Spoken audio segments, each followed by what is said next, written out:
some reason, it is impossible seemingly for them to admit that.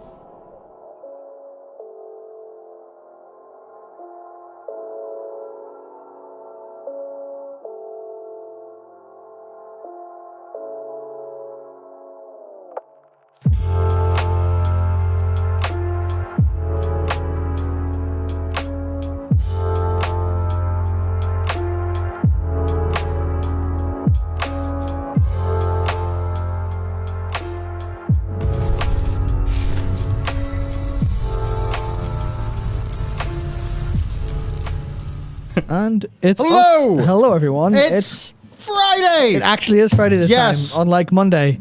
Also, There we go. we were here Monday. It feels like a lot longer than 4 days ago we were here. Wow, it feels like a year. Maybe not a year, Yeah, but that's it a bit much. certainly feels fairly long. Hello, Why is everyone. that the case? That's because we've had a novel experience this week. Basically. Oh, I just reclined. Yeah, you just reclined. Yeah, hello, I'm you're back in the room. getting comfy now.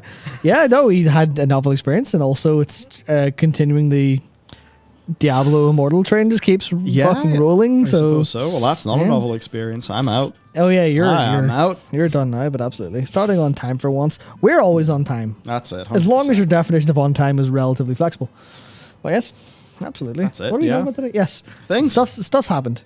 What's the title of this stream? Literally, some World of Warcraft things have happened, but many more Blizzard things have happened. Yes, absolutely. Their next 12 months is going to be crazy, maybe the busiest 12 months the company's ever had. Yeah. Game releases. Actually, yeah, probably. Because Yeah, I mean, quarterly major releases. yeah, because they didn't have the capacity for a huge amount of stuff back in the day. So even Warcraft 3 into Frozen Throne into World of Warcraft was pretty intense, but it wasn't 3 or 4 tentpole releases in a fiscal year. Crazy. But I guess that's how the kind of accelerationism of the video game industry kind of went. Yeah, zoom, zoom, It's zoom. like now everyone's if any gamer has any fragment of attention that belongs to us, we must capture it. And they're actually doing a decent enough job of that so far. So. Yeah. Well, we'll get things started with the World of Warcraft stuff. Yes, We'll go into all the Blizzard absolutely. things. There's a lot of Blizzard things. But, okay. World of Warcraft, what's going on? Well, there's a new Dragonflight alpha build. You can't play it. I can't play it, but there is a new one. So, okay, last week we talked about how WoW'Dev, which is the internal alpha client, it was renamed from Shadowlands internal alpha to Dragonflight internal alpha, which obviously has the big appearance of things actually happening. But the actual build on WoW'Dev was, it's been 10.0 alpha since April the 22nd. But the new thing this week is that Blizzard have pushed a new alpha build to the newly renamed Dragonflight internal alpha, which kind of means that, point one of Marlemin's little prediction thing, is no longer valid. You know what? Yes. I'm not going to jump in. Point basically is this potentially looks like we're getting a little bit closer to some sort of internal alpha. Maybe there's already an internal alpha going on at Blizzard.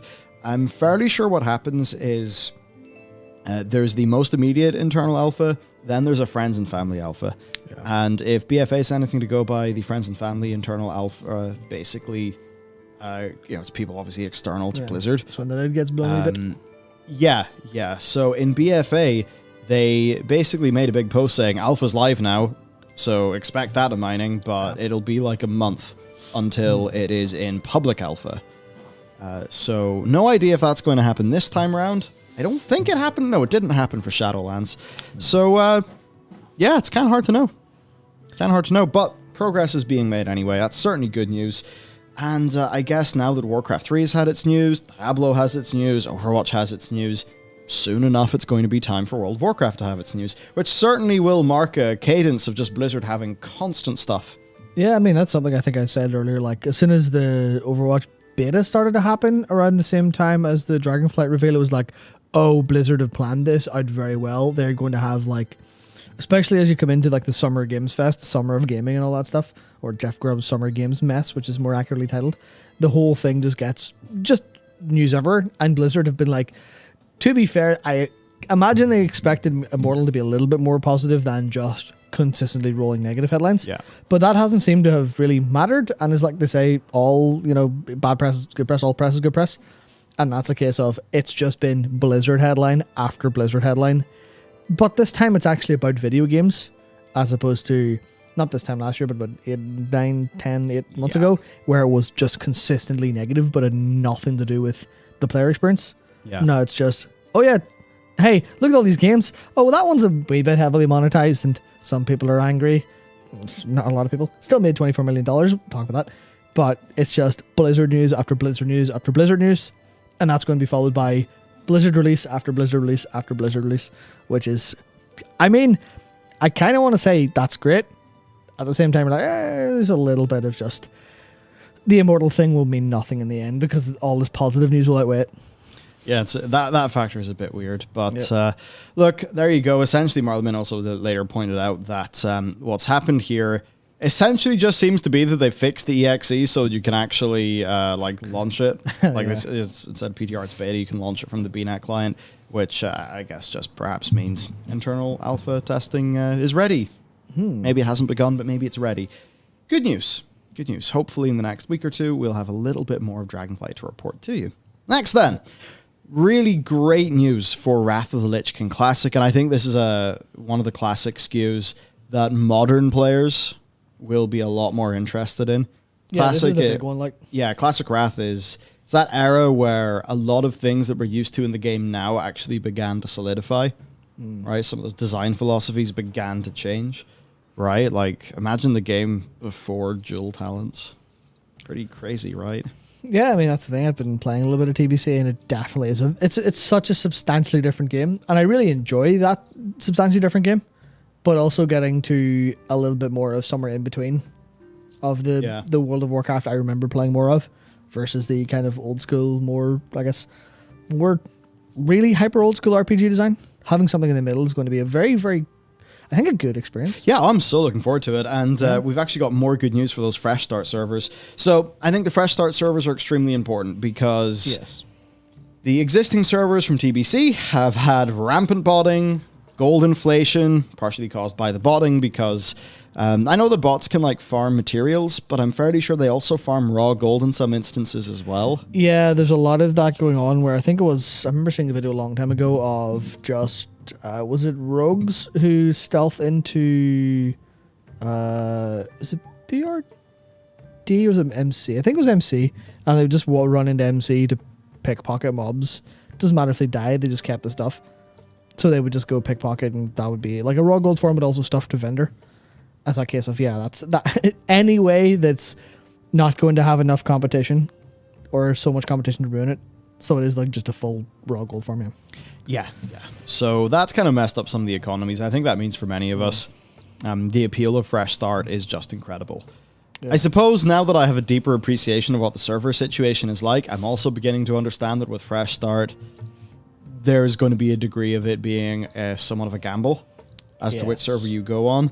But I'm fairly sure that not that this is a ideal situation, but I think transfers between Fresh Start realms are permissible. It's just transfers from old realms to Fresh Start realms are initially not going to be permissible. Now, what was interesting is they said 90 days. Right, the original one was at least for 90 days. They've later said they don't want to commit to an arbitrary time frame for transfers to become enabled because, if the realms are healthy, then they don't need to do the transfer, so they'll be in no rush to do that, which is good because I think characters kind of coming over from those non-Fresh Start realms, it just kind of pollutes it a bit. Of course, in these realms as well, you can't level boost for the first 90 days, all those things, and it basically just means everyone's going to be starting off from level 1 on a fresh character as of the pre-patch for Wrath. So that's going to be, I think, the biggest of the anti-botting measures is going to be the boosts. Because I think people kind of understood inherently that adding the boost was also going to let generally people skip ahead and not experience that. And that was a bad thing. Obviously, there was a lot of pushback to boosts in TBC at the start. So I feel like that's a case of, with level boost stats is what enables bots to go, oh, well, we have an infinite supply of characters. Sure, they have to buy it, but if they've got so much gold and they're in the kind of botting realm, that's probably an investment just.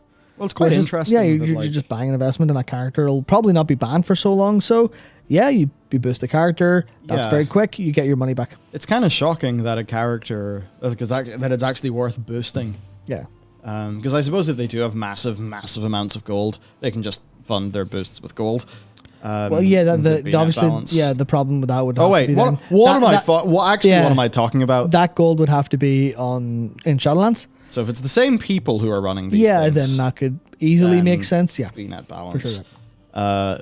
But I guess it's interesting that the investment of the boost is, that a character is actually survives on average past ROI. Well, that's a character wouldn't they wouldn't be doing the boosting if characters died before ROI was achieved. Yeah, well, that's not too different to the old school style of RMT, where you have to buy an account. You have to buy an account and a month of sub or whatever else, and that would be a full investment of, hey, I have to buy all the expansions up to this point.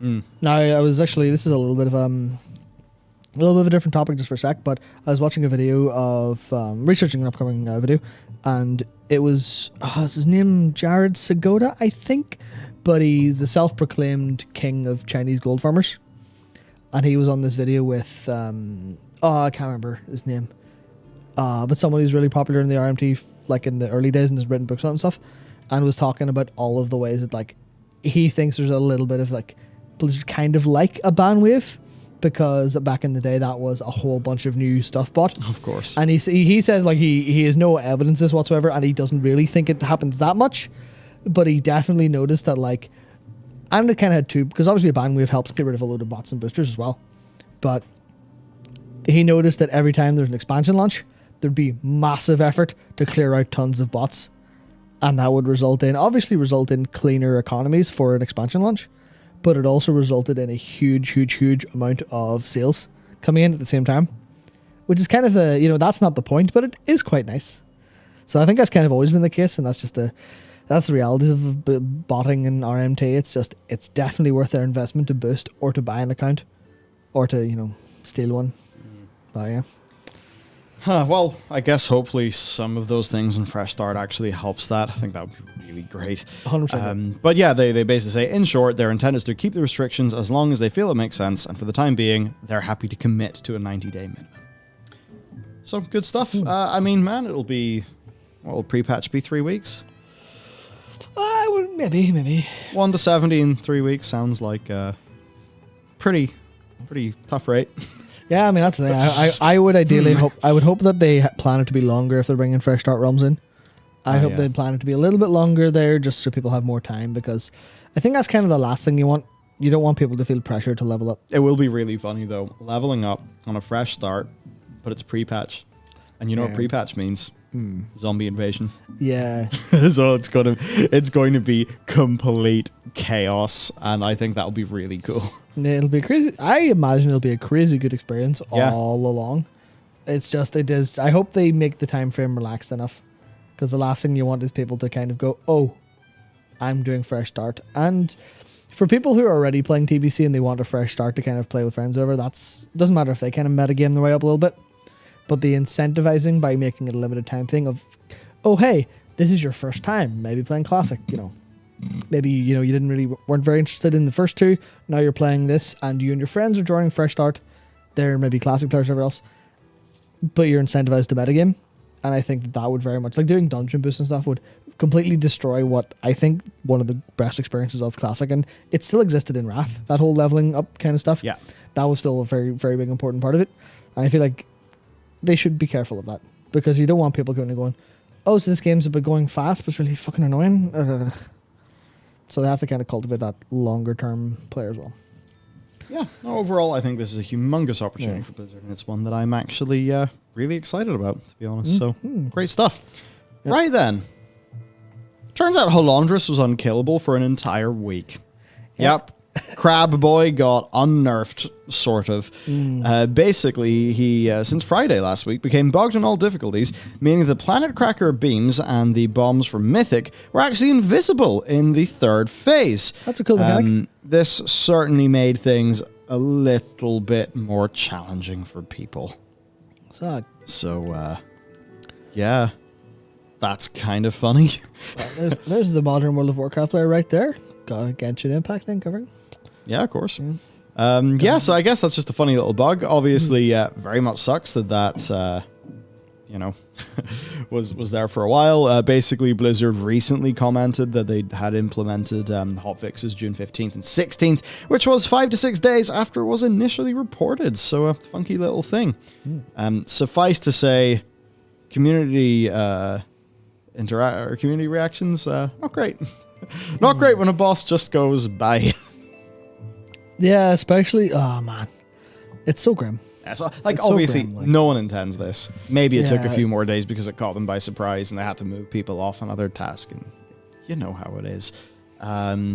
Yeah, unfortunate. Certainly, Sepulchre's had an interesting, rocky little time through all of its nerfs and funky things going on. Yeah, it's crazy. It'll be fun to see how any of the severe nerfs required, as well as the feedback from people who are obviously there's feedback going, well, yeah, these nerfs were needed. Now we can clear the boss like we wanted to. Sweet, great. But there's also people going, well, you're just nerfing the boss out of existence. What's the point of them? Can we have rules that make sense, please, and are consistent? Yep, and the new rule is the abilities are invisible. Fuck you. Yeah, so it'll be interesting to see how the first raid of I forgot his name for a second, Dragonflight. See how the first raid of Dragonflight is kind of treated on Mythic. If they do anything, It's going to be fascinating. If they do anything completely out of the box, or if like they make the mechanics really interesting, but the fights are like super, I guess, a little bit easy in terms of numerically or whatever reaction they have. Because I think that's like, Well, really maybe to a degree they're realizing that the raids do need to be playable by a very large quantity of people, right? Maybe Yeah. they feel like they missed the mark, and they've already commented on the design of Sepulchre about those things where a single player mistake can just cascade into a wipe, and how they agree with feedback that was happening too much. So it's interesting because I really enjoyed the quick stint we had in this tier. We just did normal, and then to be honest, the will to raid was just kind of gone. yeah. But look, for what it was, I really did enjoy it. Hell, I guess, no, Sanctum was just a bit. I think we got up to Fate Scribe Heroic before we just stopped. The last one that we actually got curve on and properly gave a shit about was, of course, Nathria, which I really enjoyed a lot on all difficulties. Yeah, Nathria was great. I think on a general design perspective, I think Sepulchre's probably the best raid I've enjoyed. I think Antorus will hold that for me forever because I actually progged on Mythic and everything in that was like really kind of seamless to me. So I think like Sepulchre's still the best modern raid I think of a long time. So it's like, can they keep that up and kind of well, I guess the thing is, for me specifically, a lot of the problem is everything surrounding the raid.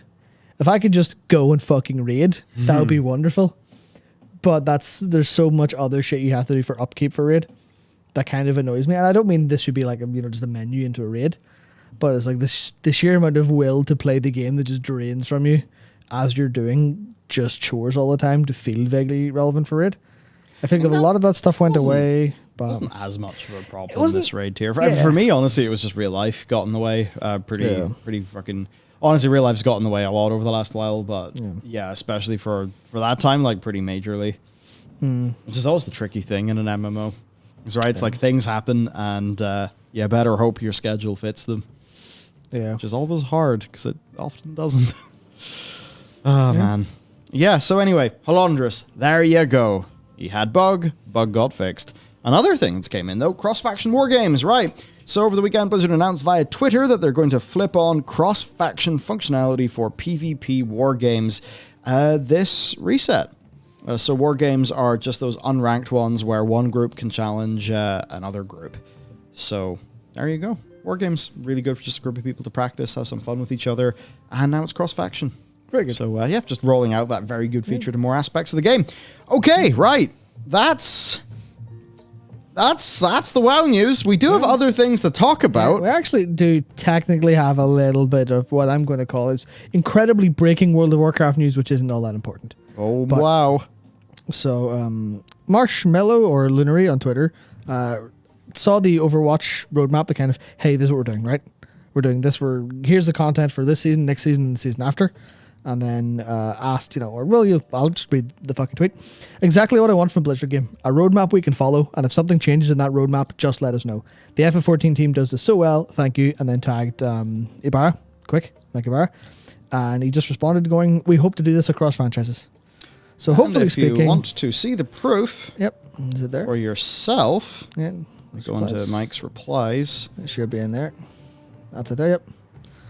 Yeah, so yeah, hopefully speaking, we should be getting roadmaps, or he hopes. He's not saying we will do this or this is my number one priority, but it's just we hope to do this across franchises. And I think a decent level of super clear roadmap across everything would be really helpful. Yeah, look, the Overwatch people have suffered from similar stuff to the Warcraft people, right? They've had inconsistent, updates, not the best communication. I think with WoW, the communication is definitely improving, but the consistency of updates is still a major issue. Now, the interesting thing is that the Overwatch 2 development team, we'll cover this later, but it's been tripled in size since Overwatch 1 launched. And if you look here, right, so here's the content overview, right, just being like, oh, there you go, this is this season, there's that season, there's their dates, here's the content included in each, and here's what we're doing for future seasons. They just kind of laid out their plan. And we don't have that with World of Warcraft. No. Whereas you go back to Legion, and sure, for Overwatch, it's every 63 days, 9 weeks, yeah. days. In Legion, it was every 77 days. Yeah. Until it wasn't. That was brutally fast. But something like that, I think, is really what is required. I mean, look, maybe if it was every 100... maybe a bit faster than every 100. But, if it was more like Legion and more consistent, that would be great. I mean, look at Final Fantasy XIV. For the longest time, it had a patch every 3.5 months, wasn't it? Yeah, it was 3.5 months. And then from the final patch to the new expansion wouldn't be all that long. No. The content would certainly get smaller Yeah. towards the end, but they did like a pretty good job of just their community was always engaged.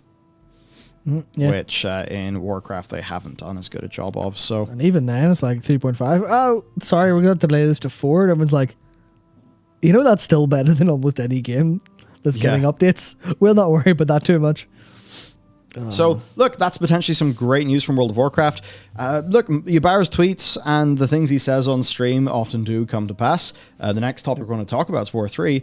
But all of this Warcraft 3 discourse started on Ybarra's stream. Now, obviously, Blizzard's plans didn't start in his stream, but I think some people were talking to him about War 3 in March, and he replies back. Yeah. I think he replies back again in April. Then in late May, I think he tweets that there'll be news in June. Lo and behold, there is news in June. And with War 3, rather than doing a roadmap, they're just going to ship the updates, and I'll get into why soon. But yeah, just the idea of getting an actual roadmap for Warcraft where we can understand what's going on. Like, that's so big. I imagine, too, for guilds where people want to plan when they'll actually be gaming, because for some people, raiding's like a pretty major commitment. Yeah. Very nice for the Race to World First guilds. Oh, they'd love that. Especially all those production organizations. Though I suppose they probably, via back channels, do know a lot more than the general population do. Anyway, potential good news. Next then, it's time to talk about Warcraft 3 Reforged, where we have even more good news. So, Reforged is getting ranked, profiles, and leaderboards. It's the first update in over a year. And it adds things that weren't there at launch, that really should have been there, right? So, that's kind of it. It's ranked play, player profiles, leaderboards. The ranked play has got seasons, race-specific MMR, a whole bunch of ranks that go from combatant all the way up to champion. But I think more importantly, they've said that they are going to deliver multiple updates like this throughout the year, and that rather than telling us, they would rather show us. Which very much is more taking the No Man's Sky approach. I think that's the approach you take when you know things have really went pretty bad. The only thing we can do is deliver. So let's just not bother with words, and let's just focus on delivering. So this is the first wave of that. We can, of course, expect to see more. Yeah, it is worth noting that a lot of this work was already finished, and a lot of the stuff that they actually implemented here, like the leaderboards and stuff, you could see the versions of that from the blog post back in 2020 they did, as well as the one of the ex-Team 1 employees, Cam, posted a changelog of all of the campaign changes to the Reforged campaign, and said that work was all done while they were still there, which was, I think by my count, 17 months ago, something like that. So it is worth saying that this will be a slow process going forward. This is not them having done a bunch of work. This is them having picked up the work that was done by the last team and actually getting it ready to publish. And it's ready to publish, so at least they know how to publish a build, so they're not starting from scratch. But there definitely is, you know, I wouldn't expect any massive super turbo changes soon. Just, I hope it's a commitment. Yeah. And I mean, well, that's the thing, right? You don't go making these commitments publicly without being sure you're going to follow them, at least to a degree. Especially if Blizzard are being a bit more Blizzardy and are actually kind of, I don't want to say wresting control away from Activision in any way, but it definitely seems like Blizzard have a little bit more of an individual voice now. Seemingly. Yeah. That's the vibe I get, at least. Which is good. By the way, man, if you head to the Diablo Immortal Twitter, there's a fresh thing for our segment. Yep. Woohoo. Yeah, right, War 3, good stuff. Overall, what I want to see is just more of those features being implemented. I want better support for custom campaigns because there's some really cool ones in the works. Ideally, I would like an update to the art assets. Yeah. I think that might be a stretch. There was a point in time where the War 3 community was actually expecting something like that to happen, so maybe those are based on pretty... That just fell. Cool. Maybe those are based on pretty decent rumors. Maybe that will happen. I think... imagine if War 3 Reforged actually looks like Warcraft 3 again. I deeply contend that it currently doesn't. I don't like those assets. They look like Raid Shadow Legends. They're not keeping in style. They're too visually busy for a real-time strategy game of this particular one scale, etc., etc., etc. I mean, they look better in a model viewer to some people, but that's not how you make video game assets. Right, so... maybe an update like that would be nice. And look, if they were to start implementing some of those maybe more ambitious plans they had initially, that would do a lot to get goodwill back. Yep. And it's something they could certainly afford to do because something like that's not going to be too expensive to a company like Blizzard. Absolutely. Not that I really expect we'll get that much. Yeah. Also, for anyone commenting ghosts, it's not ghosts. It's that we have to have every window and door in this place open, otherwise we would melt to death. Yep. I think we had this debate last summer when we were streaming. I was like, that's not very warm. Shut up. It's like 20 degrees. That's warm for us. We have brick buildings that are insulated. Yeah. It's, our houses are different. Very different. And also our physicalities are different. We can't deal with heat at all. Not even the slightest bit. So it takes 2 or 3 weeks to acclimatize. Something like that, yeah. Yeah, absolutely. So then, next, some class flavor, interesting things. Yeah. So basically, there's a community council post about accessibility ideas for deaf players, where I was just noted that if you're, if you can't hear voice chat and you have to rely on in-game chat, and somebody is a void form shadow priest, they'll be speaking in Shathyar, which you probably can't speak. So that's obviously a problem. From an accessibility point of view, because people who are deaf, they're not going to be able to use voice comms. They'll have to be, typing, looking at the screen. So when all of the text from a Shadow Priest comes out jumbled, then that's not particularly helpful. And essentially, to do a long story short, Blizzard's current thought is to make Shathyar opt-in rather than opt-out, and to do it via a glyph. I think I probably would have kept the flavor by default, but given people the glyph for that option. Yeah. But it is what it is. Ultimately, I think a good thing, good accessibility thing. Important the game can actually... Because it's not just ticking those boxes. Because to somebody who's not deaf, it is ticking a box, but if somebody who is deaf, that's the difference between, I understand the raid and, I don't understand the raid. So it is important. Yeah, so in my pursuit of Warcraft being better at all costs and completely unreasonably and saying a load of just making shit up off the top of my head and saying they should do it, I followed in that tradition here because I was thinking, okay, something about this feels off to me, right? Because my immediate emotional reaction was, class fantasy's gone, it's dead. You've fucking killed this Shadow Priest feel, which is not in any capacity true, Are you right? okay? No, I think of World of Warcraft too much. I'm consistently in a mental breakdown. But I was like, okay, this feels like the loss of class flavor. And in World of Warcraft, that's the last thing they should be doing. The last thing they should be doing is saying, oh yeah, this thing, it felt cool, get rid of it because, and I don't mean this in a disparaging way, but it is a reasonable minority of players who have this problem. And I think accessibility is extremely important, and there's a whole debate about the opt-in, opt-out thing. But to me, ultimately, it is this could have been an opportunity. Obviously, we have limited resources of development to worry about, and they're all working on Dragonflight. But to me, I was just thinking, imagine, right? You log in, and either it's in the Legion sense of someone comes up to talk to you, or it's just a pop-up quest or something, or anything along those lines. Maybe it's just a little like a whisper from the void going, "Is this all getting a bit too much to you?" And then you could have this in full entire class quest. That's maybe somewhere between 5 minutes and 20 minutes, who knows, where you go through and you have to deal with all of this void shit going on. And that's an opportunity for them to push it forward. So, maybe the priest is going, I don't want to be so corrupted I'm speaking Shathiar. It's freaking all my raid members out. And even if you want to have like a push the light v void thing forward and have the same way Death Knights, when they first end up in their city, they're accepted, right? They're literally accepted. But well, politically accepted, I should say. But they're having shit thrown at them, they're having fruit thrown at them, stuff like that. Why not do the same for this, where it is just, hey, people are starting to get a little bit worried about you running around speaking in tongues. You should probably sort that out. And then you've got all this opportunity, right? Because you've got this whole, just the possibility of dealing with some of the Void history, some of the Twilight history, some of the Twilight's Hammer, maybe some stuff with like the Tide Callers over in Stormsong Valley. You could just, an opportunity to run through that and make it feel like a part of the game, as opposed to just, that's a cliff. So that's true. Yeah. But yeah. I do disagree that it's a good idea. Okay. It's a good idea in a world where there are infinite resources. Yes. But in a world where there are not infinite resources, I don't think it's an efficient allocation of resources given the other issues and opportunities that there are to solve things within the game. Yes. So I don't think it's worth the opportunity cost. And therefore, we need it needs to be a pragmatic fix for the issue, therefore, Cliff. Yeah, it could have been content and also do this, if you follow. It could have been. Yeah. But the same, because like a development hour is a development hour. Yeah. So if it went into this, then it wouldn't go into something else.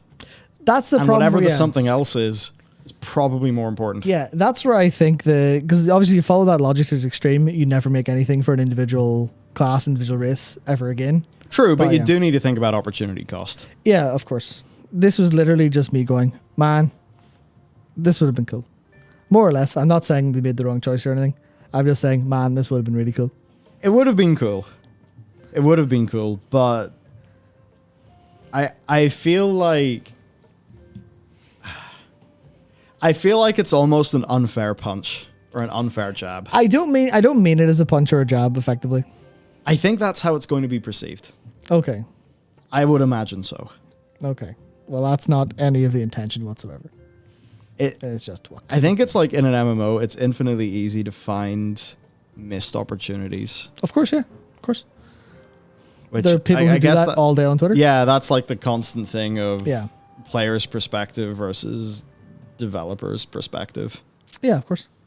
Yeah, none of that is lost on me. None of that is lost. I also think there's a little bit of thinking about, and this is just because I thought it was interesting, as opposed to a statement of this, but the whole difference between opt-in and opt-out is actually fairly important. Yes, I thought a little bit. I looked into a little bit of this, just a couple of studies, because that's what I do now apparently. But opt-in is always the best choice for accessibility, as in opt-in to the thing that isn't accessible. So this is the right decision of you don't speak Shathiar unless you have a glyph. Because if you look at, well, there's a whole bunch of psychological reasons about the default. There's literally just massive lists of all the things that happen in your brain when you have to choose something. But the default is like, in organ donation in the US, it's opt-in, so you have to choose to do it. Only 28% do it. In Belgium, it's 98% because it's opt-out. Because people don't change anything. Yeah. So you have to make a phone call or send an email or something to fix that, so you'll not bother. That's fair. Wow. Yeah. That's kind of interesting. Yeah, it's like really fairly huge in terms of, I mean, even look at the pension stuff here, where you're fired into a pension, you're auto-enrolled into one. Because otherwise, if someone said, would you like to set up a pension? You think about it, you're like, fuck, well, yeah, I need to think about that. I need Would to you like money. to prioritize your future? Yeah, I need to. No. Yeah, exactly. Fair off. Yeah, people maybe make the wrong decision there because they would go, give you a portion of my money now so you can give it back to me later. That's fucking bullshit. I want my money now. And obviously that's a bit of a simplification of what a pension is, but it's pretty interesting idea, I thought.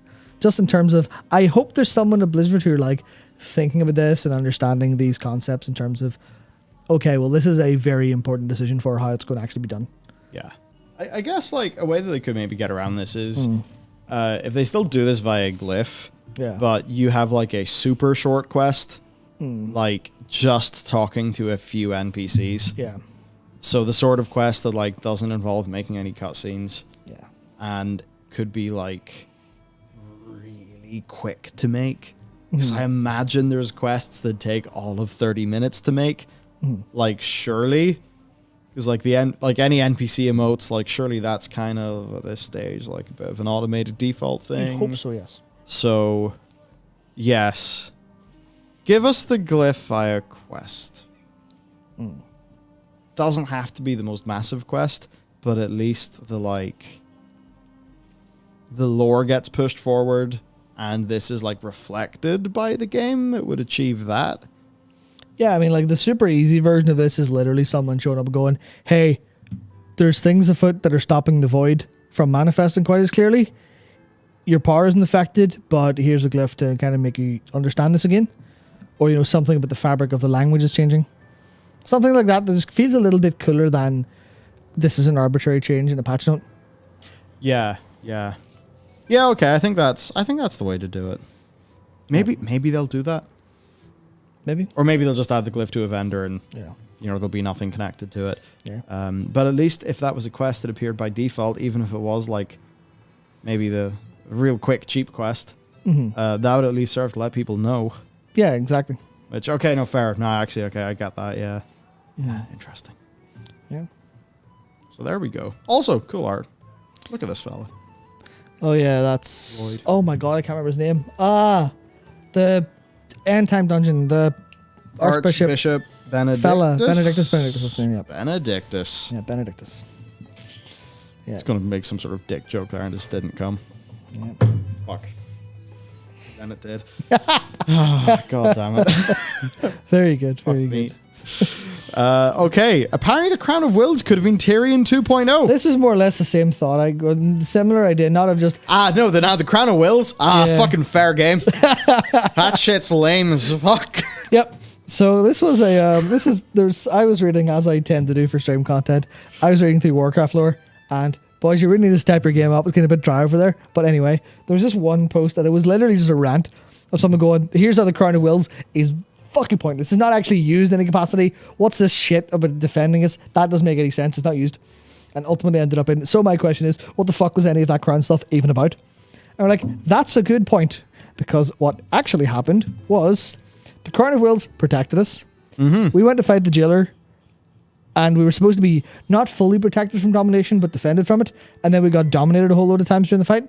And that was like a core fight mechanic. How did the Crown of Will...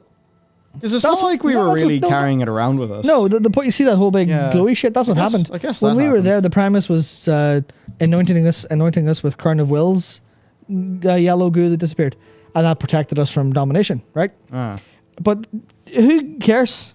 No one felt that. No. That was just, you've got the MacGuffin in a quest, and now you can go fight the big bad guy. And that was just pointless. We didn't feel it in any capacity. No. The effect was unclear because we were dominated anyway. And what actually happened in the fight was I can't remember the phase numbers. In the phase 3 transition, whenever he does his equivalent of enough. He gets the pillar, connects it to Azeroth's connection, and he's just like, enough, and he monologues. Phase 2 is over! Yeah, for countless eons I've plotted and waited. And he goes through all of that, and then we're all stunned for a couple seconds. And the thing that actually wakes us up, and because you're playing World of Warcraft fully zoomed out and you're probably not paying too much attention, and also you're stunned for a couple seconds, so you're probably staring at your keyboard hammering it, or going, fuck, what's happening? Or looking at the fight guide for the next phase. Any way you want to do that. Also, I did just give away where my second monitor is this direction, but it's like, it was just fucking Azeroth again. It was literally a little particle effect of Azerite, flies off the thing in the middle, hits you, gives you the buff, and that's what breaks you free. But that doesn't seem super clear or anything. It's not really apparent. It's just kind of there. So, ultimately speaking, the Crown of Wills was fucking pointless. Yeah. In terms of how we felt it, because Azeroth's the one that broke us free. Yeah. Didn't really say anything about it, but just broke us free. And that means the Crown of Wills felt utterly pointless, despite it being the MacGuffin we went so long to get, and was ultimately then being, here it is, you've taken the Helm of Domination, this fucking key item in World of Warcraft history, and you've turned it into a fucking, just a model we had lying around and no use for. Tesco value tiara. Yeah, Tesco value tiara. And now here it has to, here it solved the problem, but it didn't solve shit. It did, literally, because theoretically, as soon as we were in the Sepulchre, or even not in the Sepulchre, sorry, we were in the Jailer's room, we could have went, you're all dominated, fuckies, like happened at the end of Sanctum. But that wasn't super clear because he could do it to us anyway. Yeah. So I was like, that's fucking terrible. And then the gears in my brain started thinking, I went, Lich King, Jailer, big moment in fight that breaks us free of something and breaks us free of being dominated. Hey, that's Tyrion. Tyrion did that. He called upon the final blessing of the light, broke free of the ice with Ashbringer, broke Frostmourne, and stopped us being dominated. It would have been a super fucking cool callback for them to go, we have a Tyrion 2 moment. And who would be the Tyrion 2? Bolvar, of course. But this is the thing, right? Imagine if, I have it all written here. Actually, that's a very cool image, yeah. But I have it written here where it's literally just, we're afraid of his domination as we go in. We have those pillars to hide behind, because it's literally, if we line of sight, we get got at the end of this cast. That feels pretty good, especially if we know we're vulnerable to it. In the same way we know even the likes of Jaina, Bolvar, and Thrall were vulnerable to it. And we're basically just mooks compared to them. As the game reminds us consistently, even though we have to do their dirty work. So imagine, this all happening. Dirty work and job most of the time. Yeah, dirty work and most of their job and everything else. The only thing we don't get is to be in the cinematics, basically. That's about it. But imagine that, right? He connects the pillars, he starts to dominate Azeroth, and he gets us all because the pillars are gone. He goes, okay, fuck, I've won, fuck you. In the same way Arthas was like, I've won. You're mine now. And then we hear all of he's whispering to us the same way he did Arthas, same way he did Bolvar. So we actually feel what domination's like, as opposed to it happening in a cutscene or it happening in just you can't control your character, or you're fighting against someone else against your will. So obviously you don't do that in game. When you're mind controlled, you don't press any buttons. So imagine this is just happening, and it's just all, it doesn't even need to be very long or very cinematic. It's just a thing that happens in the fight, because they get a lot of that anyway from what happens in the fight. And then the Primer shows up, fires a crown at Bolvar. Bolvar goes, oh fuck, right, let's go. Sticks it on, puts a cheesy line about how this shit. I've got one written here just for dramatic effect. The future of the Shadowlands is not yours to take, Soval. From now on, our wills are ours and ours alone. We take our own steps, forge our own futures, free of your vile reign. For Azeroth. Something like that. Then, Golden Shockwave. The Azerite starts to turn back to normal. We go, oh fuck, we're free, we can fight. And then Zoval's like, shit, I've lost, fuck. And then gets desperate. His just response to this epic moment is bollocks! Yeah. Yeah, but more the idea of, no, you've doomed everything. Yeah. The countless eons of planning and sacrifice were for naught. And because, in the way, because what happens in the fight when that happens is he just goes, your world soul, or your world soul, no, sorry. The soul of your world defies me, no matter. Something. And that's just so pointless, no matter. What the fuck? You're losing, dickhead. And then imagine if all of that, if you just actually felt that. We actually felt the moment happening, that turn of the tide, as opposed to it being just the Crown of Wills protected us before we went in, so we won. So you could kind of make it have that little rhyme with the end of Wrath of the Lich King, but I think the difference then is the fight continues afterwards. Yeah. Into a final phase, where you get a Zoval who maybe is now fucking feral. Broken mask, swinging like crazy, going, no, my plans have fucking fallen apart. Fuck you. Yes, that would have been so much better than just continue the most boring villain we've ever seen, and then his battery runs out in the cinematic while we're playing a flashback. Yeah, exactly. I've just got a whole other wave of how lame the ending of this expansion was. Yeah. And I'm... how was it so bad? Yeah, because the immediate thing I think is, I guess they probably didn't want to go, it's the MacGuffin in the middle of the fight. because the Heart of Azeroth was, it's the end of the fight, fucking laser beam the Zoth down. Because that felt shitty, because it was kind of an ass pull in a way. Even though it wasn't, because we'd planned it all. It felt like an ass pull because of the heart. It was shitty because of the raid's lore being shitty. Yeah. They could have made it work if they had a better end cinematic and stuff. Yeah. Could have made it work. Yeah, this is basically, if you wanted to quinoify your game, just give me something. I'll tell you how to do it. I'll tell you, dude. I've spent so much long playing this fucking garbage. I know what people like. Oh fuck. Fantastic. Yeah. Suddenly, every single end boss feels like the end of a shonen series. Oh fuck. Oh my god. But it would have been cool if he went completely feral. Maybe he changed up his form a bit. I don't know. Anything to like mark that final phase a bit differently. Like, yeah, that would have been. It just would have been a cool phase transition. Yeah. I think phase transitions, we could get more from those, as a certain other game proves. Yep, absolutely. Yeah. Yeah, very funny. I didn't even see any of this being added because I kind of fired this segment in, and I backwards went, yeah, let's do this, but for BFA as well. Okay, so let's see what's happened then for the carapace. So use your legendary cloak via an extra action button a couple of times throughout the fight. Fly back to Rathian and get your sanity back before going to the next phase. Cool, yeah. Then you use your Heart of Azeroth via the extra action button at numerous key points throughout the fight to gain your sanity back. But then in Mythic, you also needed to use your Heart of Azeroth to shut down bombs inside the Chamber of the Heart's secret Mythic phase. That's cool. Why couldn't we have been given the Crown of Wills for our ultimate confrontation against the Jailer and then had to use it at key points throughout the fight? Yeah. Oh, yeah, basically point being we could have actually used this as some sort of game mechanic. Even, the bits where... it's like the Aegis of Agrimar, you give it to somebody, doesn't know how to use it, and then you die? Yeah, I was actually going to say, not the Aegis, I was actually going to use an FF comparison because the Evilise raid, the Agrius fight, has you pick up swords and shields that are these cool fucking things that you use for specific reasons. There's a point where, like, the Crown of Wills, if it was maybe, some form of shieldy form, whenever you're body blocking the attacks on Azeroth, you could have literally had a bunch of people go and, maybe it goes to one player, or maybe we all have like fragments of it or something, but we could all just go and hold it up and try to block the domination effect. That would have been cooler than standing it. I have to imagine they planned something like that, but then realized that this would totally fall down to the one player has just wiped the whole raid problem that the raid was already per Blizzard's assessment playing with. Yeah, that's the thing where they definitely have, like, because they have it as it is, you need a lot of people to block the individual parts of it, and you need enough to block it all. So I think that's the idea of, you would want to do that, but give everyone the extra action button to do it, and then it would be like, okay, here's, even then you've got, a rotation of, because you do that with cooldown stuff all the time, right? You've got a rotation of a couple people need to go block it. So, group 1 go block it this time, group 2 go block this time. And people probably already do that tactically, just doing it more literally with, you have this item you use that feels cool. And because it's feeling cool is more important than gameplay. Mr. Crispy wearing it would look absurd. Yeah, well, that's where he does. Yeah, he does. Yeah, that's probably where the Crown of Wills doesn't look absurd. Yeah, maybe this is the universe that this alternate reality is happening in, where the Crown of Wills doesn't just look like just a lump of metal. Yeah, it would be nice if it was a little bit more, but then if it was designed for Bolvar's head, people would have known.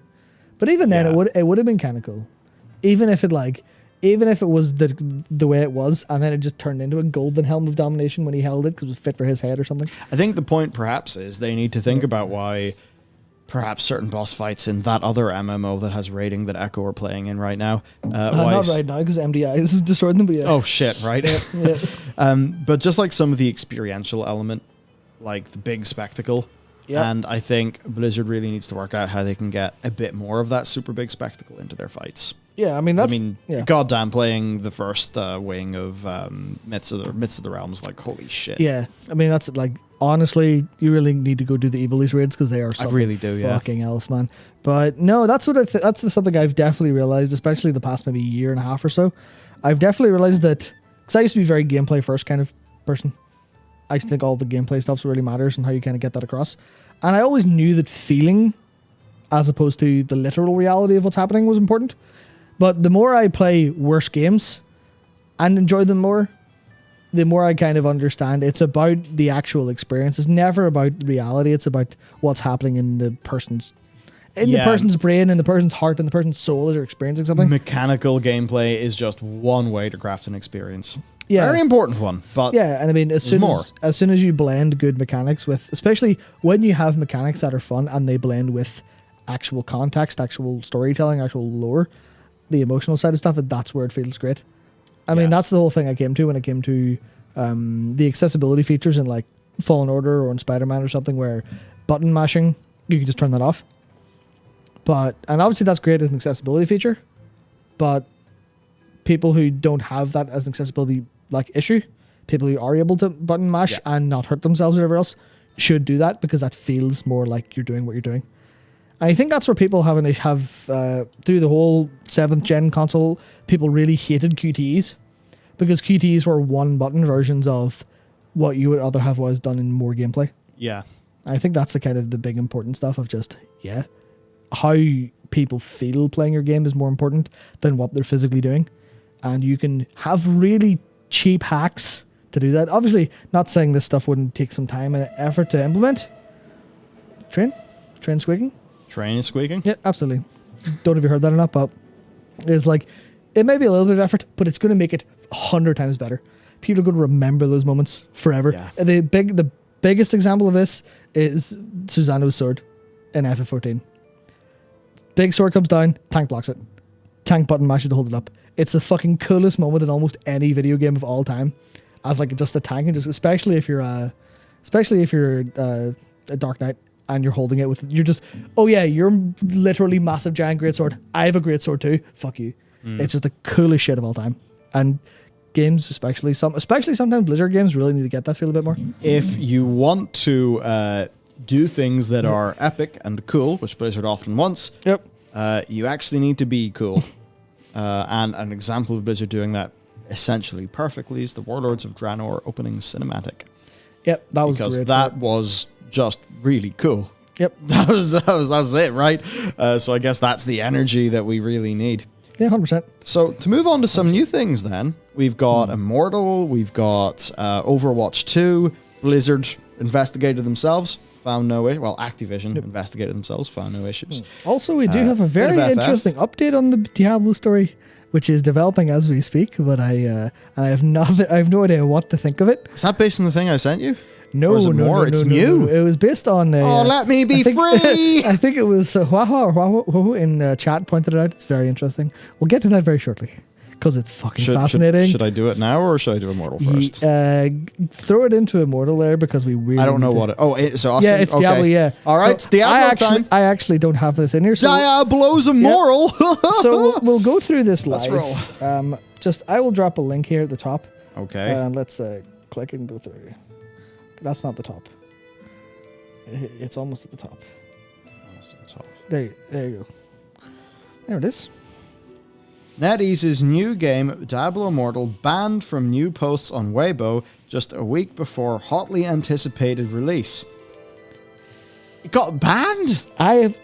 Something tells me that the Chinese release of this may not be super, super smooth, because no one has really a reason for this. So unless there's something innocent behind it, their whole plan to make millions of dollars in China may go to the dogs. Well, to look at this then. The Weibo account on Diablo Immortal, one of the Chinese gaming giant NetEase's most anticipated titles of the year, has been banned from putting up new posts for violation of related laws and regulations, casting a shadow over its scheduled launch in China next Thursday. The official Weibo account of Immortal, which currently has around 46,000 followers, was forbidden for posting on Wednesday, according to attacking the platform. They have not given a precise reason. Prohibition of new posts is a relatively light punishment on Weibo compared to more serious ones, such as an account being cancelled. All existing posts can still be reviewed. It's unclear when it will come back. Post about the launch on NetEase's news portal has also been taken down. Yep. Right, so the Chinese edition is supposed to come out on PC, iOS, Android, June 23rd. Very interesting. Yes. Exceedingly interesting. Is there anything else here? Nope, there's nothing else anywhere. It's just Diablo Immortal was granted a license in China in February 2021. And it's the sort of thing where, you would sort of think, oh, so this came out first on South China Morning Post. Yep, the SMP. Right. So, okay. They got the license. Yeah. Now, that would make you think that the content would pass the regulators in the region. Yeah, of course. So the content almost certainly passes. I mean, it's NetEase. They know what's going to pass or not. I have no idea what this could be. Because like initially you might sort of say, oh, you know, Diablo, satanic themes, or, you know, just dark shit, demons, skeletons, which they're not a massive fan of over there. But I imagine the Chinese version doesn't have skeletons, where the Western one does have skeletons, right? That's all very simple things to do. They've done it for World of Warcraft for a long time.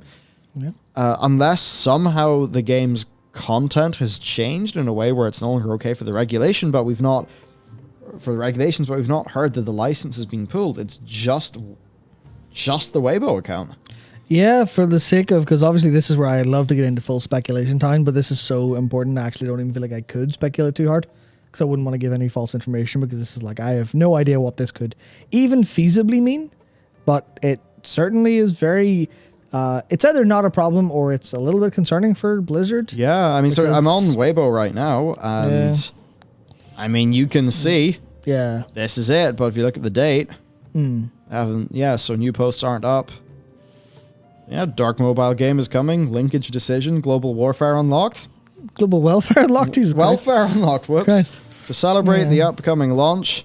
Yeah, there's some gifts and Hearthstones. Yeah, okay, so that's just a normal, obviously not a great translation. It is what it is. Languages are very different. So yeah, the account is still there, but they evidently cannot post anymore. Yeah, so I'm going to assume this is some sort of glitch or some sort of bug, or maybe someone's had a little bit of a thing, because obviously my the possibilities in my head are lighting up like it's Christmas, but I don't want to go into anything. That would be poor form. But fascinating. Christ alive, that is certainly some news. Yeah, I'm really going to be following this story all night as it develops, because that could be fucking tragic for Blizzard. Yes, this is a game that will be humongous. Really humongous. I don't really know if WoW Modern is doing super well in China, but Classic does really well in China. Really well. Which makes sense because, of course, back in the day, the game exploded humongously in China, and even for the Warcraft movie, it was the European market did well, the domestic US did not do well, and China showed up to watch that movie.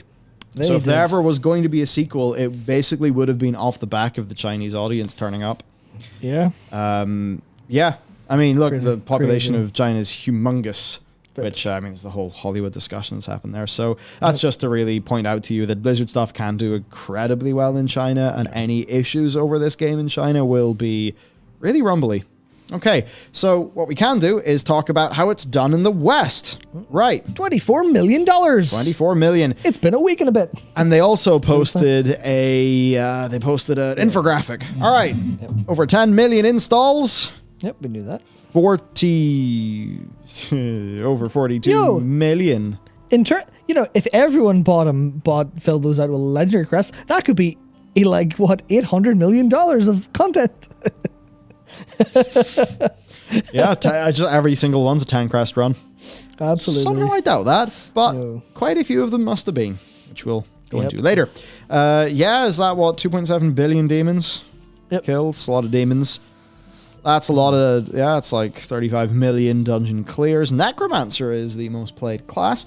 Deadliest Dungeons, the Cavern of Echoes. There you go, 43.5 million Legos acquired, 14.2 million characters created, and 126 million deaths. Now then, over 10 million installs, but 14.2 million characters created.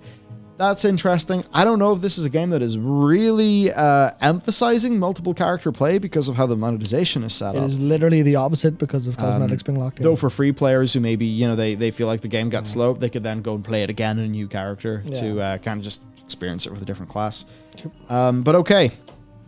This is Sensor Tower data, right? No, this is appmagic.rocks. Oh, AppMagic, okay. Which is an interesting site, yes. So, per them, apparently, revenue is split equally between iOS and Android markets with 13 million and 11 million, respectively. We are seeing that it has done the best in the United States, second best in South Korea.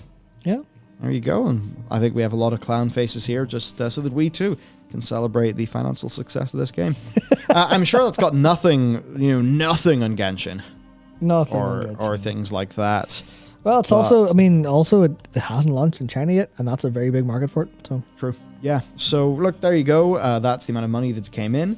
I've heard people say 50 million budget, but That at no seems point have I seen completely that. unreasonable. At no point have I seen that be confirmed by anybody. It's no doubt a high budget game, but also I don't think there's been any doubt from anyone that that budget will, will be recovered. Yeah. Also, how no matter what your budget, how small is your budget going to be if it's 50 million over what's that, like 6 years or something? True. Yeah.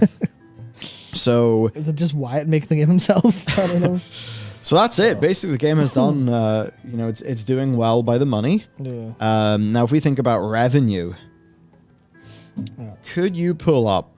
Sorry to put you on the spot. Yep. Could you pull up Activision Blizzard revenue from the last quarter? I can certainly try. Activision Blizzard. Because this is straight revenue. And now this is not confirmed revenue, by the way. This is just from the analytics companies. The analytics companies obviously do have a financial incentive to be as accurate as possible with their analytics. Blizzard, of course, has not announced this, right? Yeah. So these are not official numbers. They are an estimate by professionals. Yes, by professionals who can't see the methodology because I'm not giving them the thousands they asked for. Yes.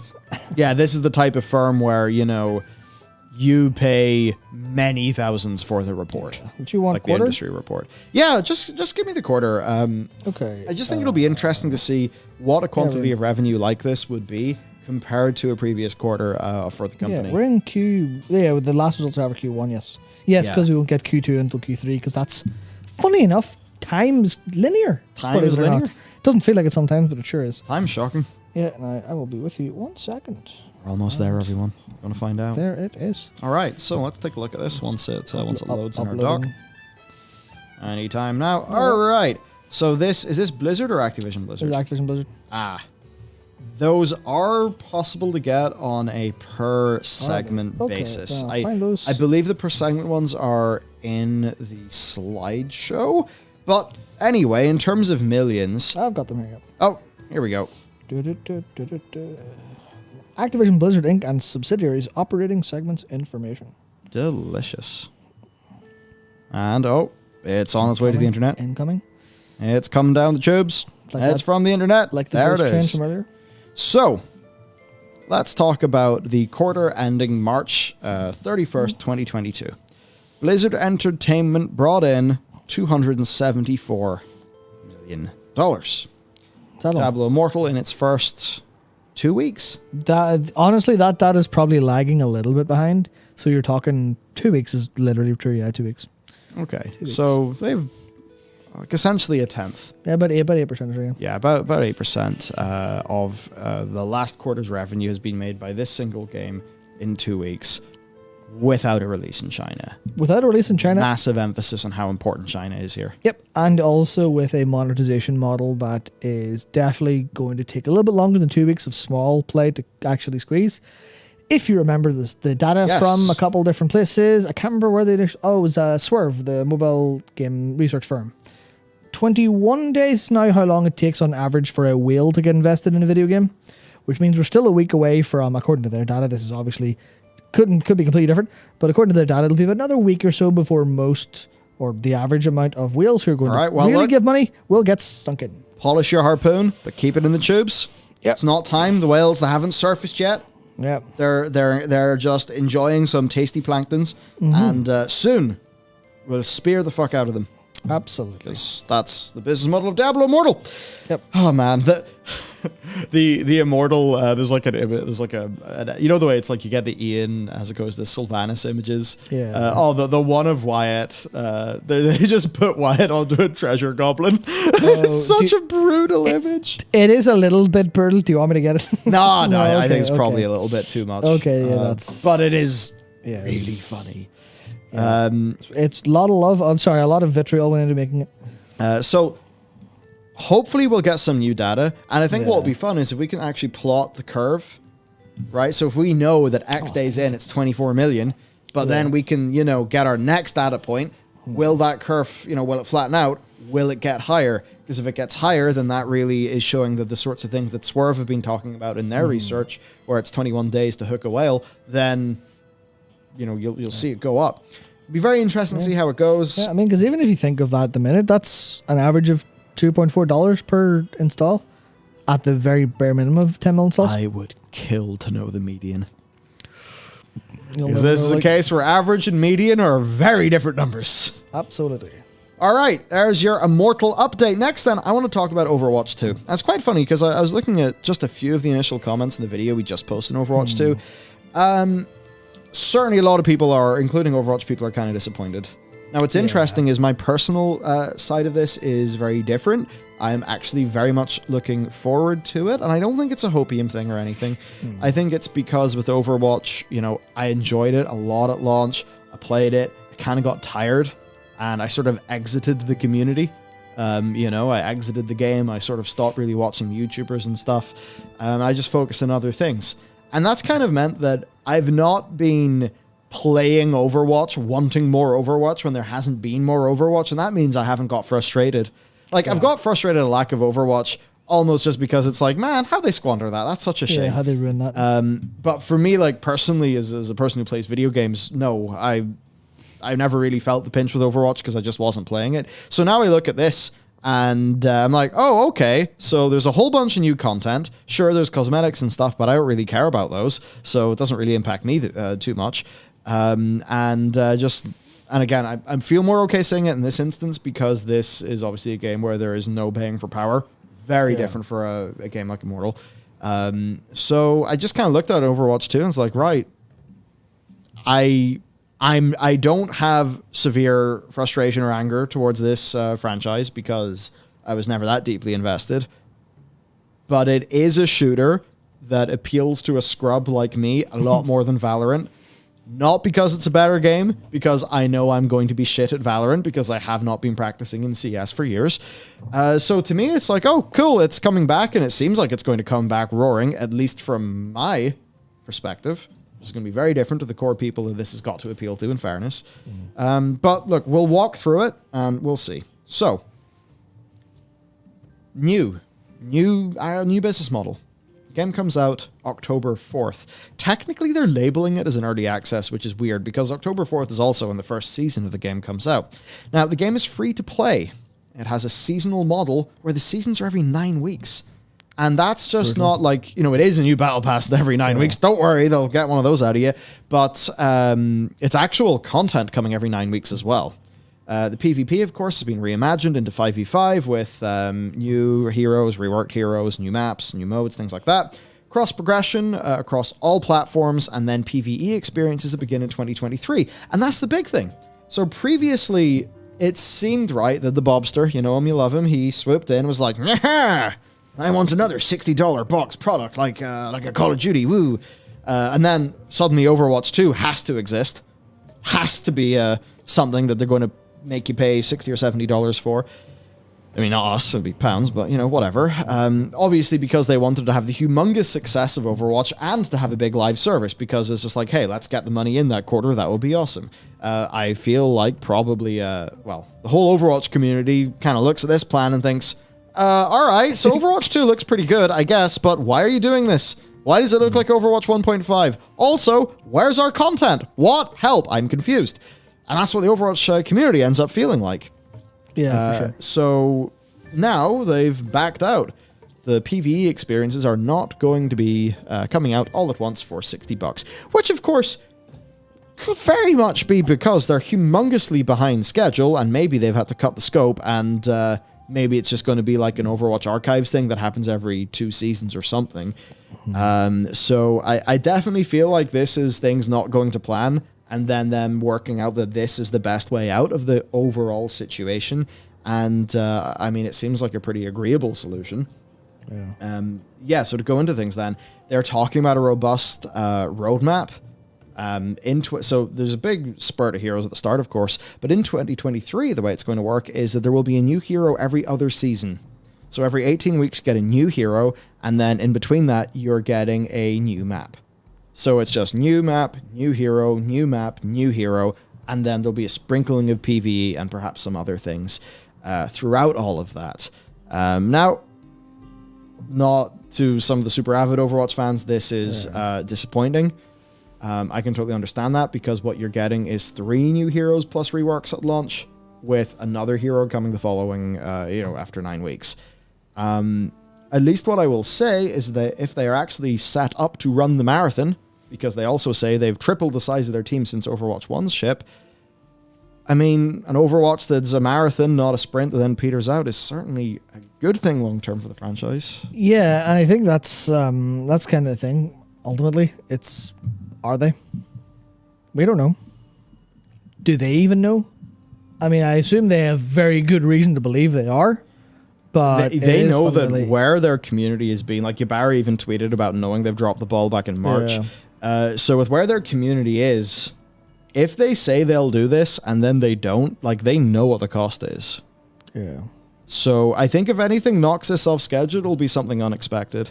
Because it's not just the tripling of the team size. They also talked about the engine changes, workflow, just pipeline improvements that have all been made so that they can actually deliver this kind of model. So for what we're getting specifically, right? Season 1 is 3 new heroes, 6 new maps, new game mode, 30 plus new skins, and a new mythic skin. And then in the second season, there's a new tank hero, a new map, 30 plus skins, mythic skin, and of course, so the battle pass starts in season 2, not season 1, because season 1 is labeled as early access. That makes sense. And then the future seasons will, I suppose, be the same. I mean, maybe a battle pass lasts 2 seasons, not 1. Does that be confirmed? That would make more sense. It would make them be a little bit less time compressed. However, as Connell on our team pointed out, because he's a Call of Duty guy, in COD, they have 9-week seasons. Yeah. So if that monetizes well in COD, ultimately it is the same company, so they could apply those learnings here.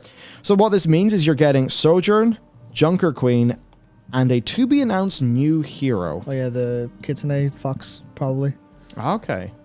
Yeah. People will probably be very happy about that. Yeah, I mean, that's like the most hyper-cynical way to look at it is, you've got the Fox soul ship, probably going to be like almost in the same way that Ahri is the poster girl for League of Legends for so long. It's like they swap between like Ahri and Jinx a lot of the time. But Ahri is just nine-tailed Fox girl. People like that shit. In the same way people really like Genji, because that's just an aesthetic people vibe with. It's like, here's Japanese Fox support lady girl. Yeah, go do whatever, enjoy that. People are like, yep, absolutely. It's a box to tick, and certainly, Yeah, not even just a box tick, but like this is actually like a aesthetic that people put on a pedestal really, really hard. It is a type and of will character. Bring people in. Yeah, it's like the Volpera or something. It's like, this is a type of character. Everyone knows it'll do well. Yeah, absolutely. There's also Midtown, Portugal, and more maps coming out. There is the new game mode of Push. So there you go. They're saying also they want to push the futuristic sci-fi feel a little bit more in the maps. So you might feel like it takes place in the not-so-distant future. That would be nice. They also want Overwatch to feel like a globe-trotting adventure, which, that's cool. One of the things I liked about Overwatch is, like, is it Nigeria that map is located in? Couldn't tell you. It's like a cool, like, future sci-fi city, and then, and then I'm in Greece, and I'm in London, and, like, I thought that was really cool. It was nice, yeah. Right, other things then. Here's a look at the Battle Pass. Oh, that says Season 1. Yeah. Maybe Season 1 is... you know what, we'll see, whatever. Yeah, I think you get the Season 1 Battle Pass. Oh, wait, no, hang on. No. Because you looked at it and Season 2 said new Battle Pass. That's it then, yeah. Which means not the Season 1 Battle Pass. Which you get with the Watchpoint edition, where you buy the legendary game again. You look at this, right? It says Collection, Overwatch Origins, Reward Lock Collection of 4 items, 500 Battle XP Common, Diva Weapon Charm Rare, Reinhardt Legendary, Lucio Legendary, requires Premium Battle Pass. What's that? I have no fucking idea what the Hang on, the Reinhardt skin, means. Lucio skin? Yeah. And, oh wait, no, look, there's a 4 here. You can only pick 4 of the... No, that doesn't make sense. I think that means you get 4 items in the first tier. But it says Overwatch Origins. So surely... Will that be like skins as in the origins of these characters? Or will that be skins as in skins from Overwatch 1? I mean, they look like new skins. That is probably just the first premium one gives you 4 items, so you feel really front loaded with your pay. Yeah, that's premium. That's what I said. Yeah, you feel front loaded with your bought battle pass. Oh yeah. So on the free tier, then what do you get? Well, you get an icon. Is that not the icon you always have? You get a skin, looks like an epic skin. A skin or yeah? Well, yeah, that's a skin, and then you get an XP boost for level 9. Yep. And that monetization of, real-time XP boost and stuff, that's like a Call of Duty thing too. Yeah, this is just basically just if you want to know how this works, go play Call of Duty. It's probably that. Oh, here's the Reinhardt skin that's also in this first little thing. Yeah. Is this a new Reinhardt skin? I think it's new, Let me know in chat. I just wouldn't know. Because I've not been in that game for such a long time. Well, yeah.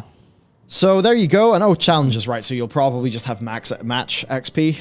Yeah. Please learn the lessons of Halo Infinite, but then also challenges to complete as well, which usually they do to encourage a little bit of diversity in gameplay. Oh yeah, and there's the keychain for Diva that you get, so they're adding in little keychains, which, you know what, fair enough, they're actually, or gun charms, whatever, they can be fun in a shooter. So there you go. Right, loot boxes, dead and gone. Thank God. They're using the Battle Pass instead. There's a new pass every season with free and premium versions. There's also an in-game store. A rotating in-game store, again, following Call of Duty. And all that does mean, and Apex, and just all the free-to-play live services, basically. And what's good there is there's no RNG. We can have a conversation about how the monetization and stuff, but I think getting something definitely for putting money in instead of getting a chance of something, that's just like a fundamental line in the sand, and this game is going to be on the correct line in the sand, assuming... One thing about the Battle Pass. I really hope they don't do the scummy Battle Pass thing. I hope that they learn from the innovation of Halo Infinite, where in Halo Infinite, when your Battle Pass runs out, or when a new season starts, it switches to the new Battle Pass. You don't lose your previous Battle Pass. You can switch back to it. Because the one thing that can be awful about a Battle Pass model is that it just says, hey gamer, grind 3 hours every day, and if you don't do that, you literally will not progress through the pass fast enough, and what will happen is the new season will start, your pass will expire, and you'll straight up miss out on rewards that you already paid access to. The Halo Infinite model means that that will never happen. They must do the same here. Yeah, because otherwise you're selling someone something. You're selling someone a chance to get a thing based on how much they work for it. Yeah, and they don't know where their time's going to be in the future, so it's like a lesser loot box. Yeah, in the extremely principled sense, yes, absolutely, it is. It is just, you don't know how much this will get. I guess that's why they freeloaded, to make it feel like a better thing. And that said, some people miss loot boxes. And in fairness to them, I do understand why. Okay, so here's your TLDR. For a lot of people, they bought Overwatch, they played it, as they ranked up, they got a loot box, they got a fun little item from the loot box, and they were never going to pay. Yep. This new game will be a direct downgrade for those players because they will no longer have access to those cosmetics. That's the fundamentally. Yeah. That is the price that we pay for no loot boxes in this situation. Now, if they put loot boxes in Overwatch 2 that you just got from leveling and are not available for purchase, because having a random reward is not the problem. It's paying for a chance at something that's a problem. So I think what they really need to ensure they do is that a free-to-play player can feel like they're actually going to be able to just have these cool new things be achievable in some way. And I think a really easy game to bring up here is Halo Infinite, because what happened in Infinite, right?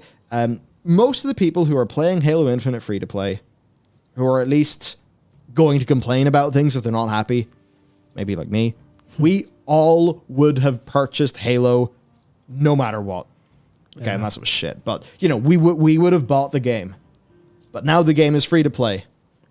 And that means that we're people who would have bought it anyway, so we get none of the upsides of free to play, and we get all of the downsides. So then if this is a game that is made for the Overwatch community, who are probably all going to buy the game anyway, then they experience reduced ability to earn the cool things that they used to find fun in the previous game, then it's going to feel bad. Yeah. And this is where, is it like the over-justification effect? You train people to, go in, get some XP, do some challenges, whatever, get some loot boxes, and, oh, look, I got a cool rare skin, woo! Or I logged in during the Halloween event, got a bunch of Halloween loot boxes, and got the cool new Halloween skin. And now what happens if that same person who's been trained to enjoy Overwatch that way goes into Overwatch 2 and they're moving through a battle pass with barely anything cool in it? There's just a bunch of sprays, charms, and XP boosts. They're not getting the skins they wanted. Well, it's actually going to feel less rewarding to them.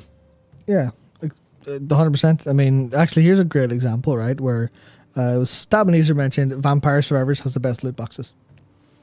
And then ID2K says Vampire Survivors would make so much money on mobile. Lol. It's like a mobile without any monetization. And that's the thing where all of this stuff leans into the exact same reward chemistry in your brain. The dopamine pushes, the dopamine hits. Same as the whole... Pull the lever! Yeah, the same as a one-armed bandit. The same as the Skinner box where the rat presses the button and sometimes gets some cocaine. Wonderful, wonderful stuff, to be honest. But I think that's the thing where they have trained people to really like... Because it's an arms race, right? In video games, it's an arms race. And you could go the high route and go, well, we have made the most... I guess the most high quality video game experience.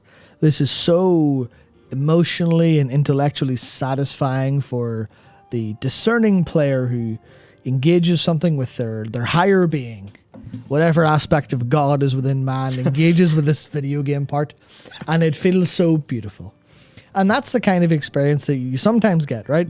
You sometimes get a game that's so well written that engages with some really super fantastic story. But whenever you're trying to do that, and you're maybe not quite getting there because that's really hard to do, and you're losing to basically slot machine games, then you kind of have to fight fire with fire in that sense.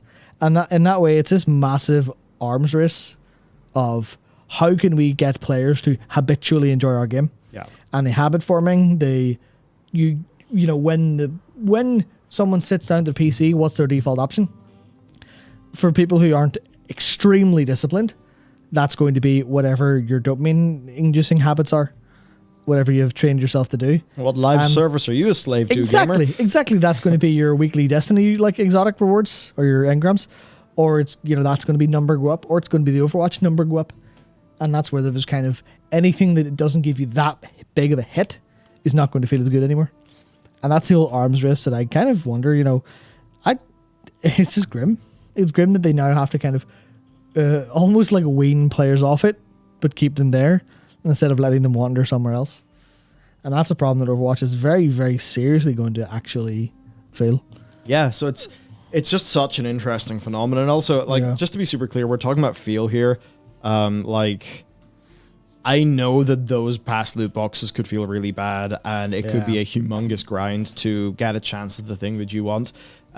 All we're really talking about is like the motivational side of it and how the game feel could actually be.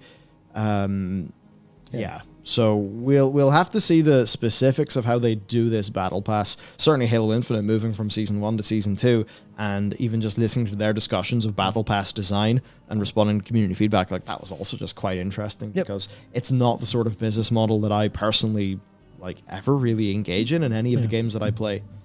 Now, one cool thing, look, if you're going to do a cosmetic, at least do something cool about it. I remember, I think Smite had something with its highest tier of skin. I think you had to actually unlock the ability to buy the skin, but it was something to do with them being like a fairly, like a prestige skin.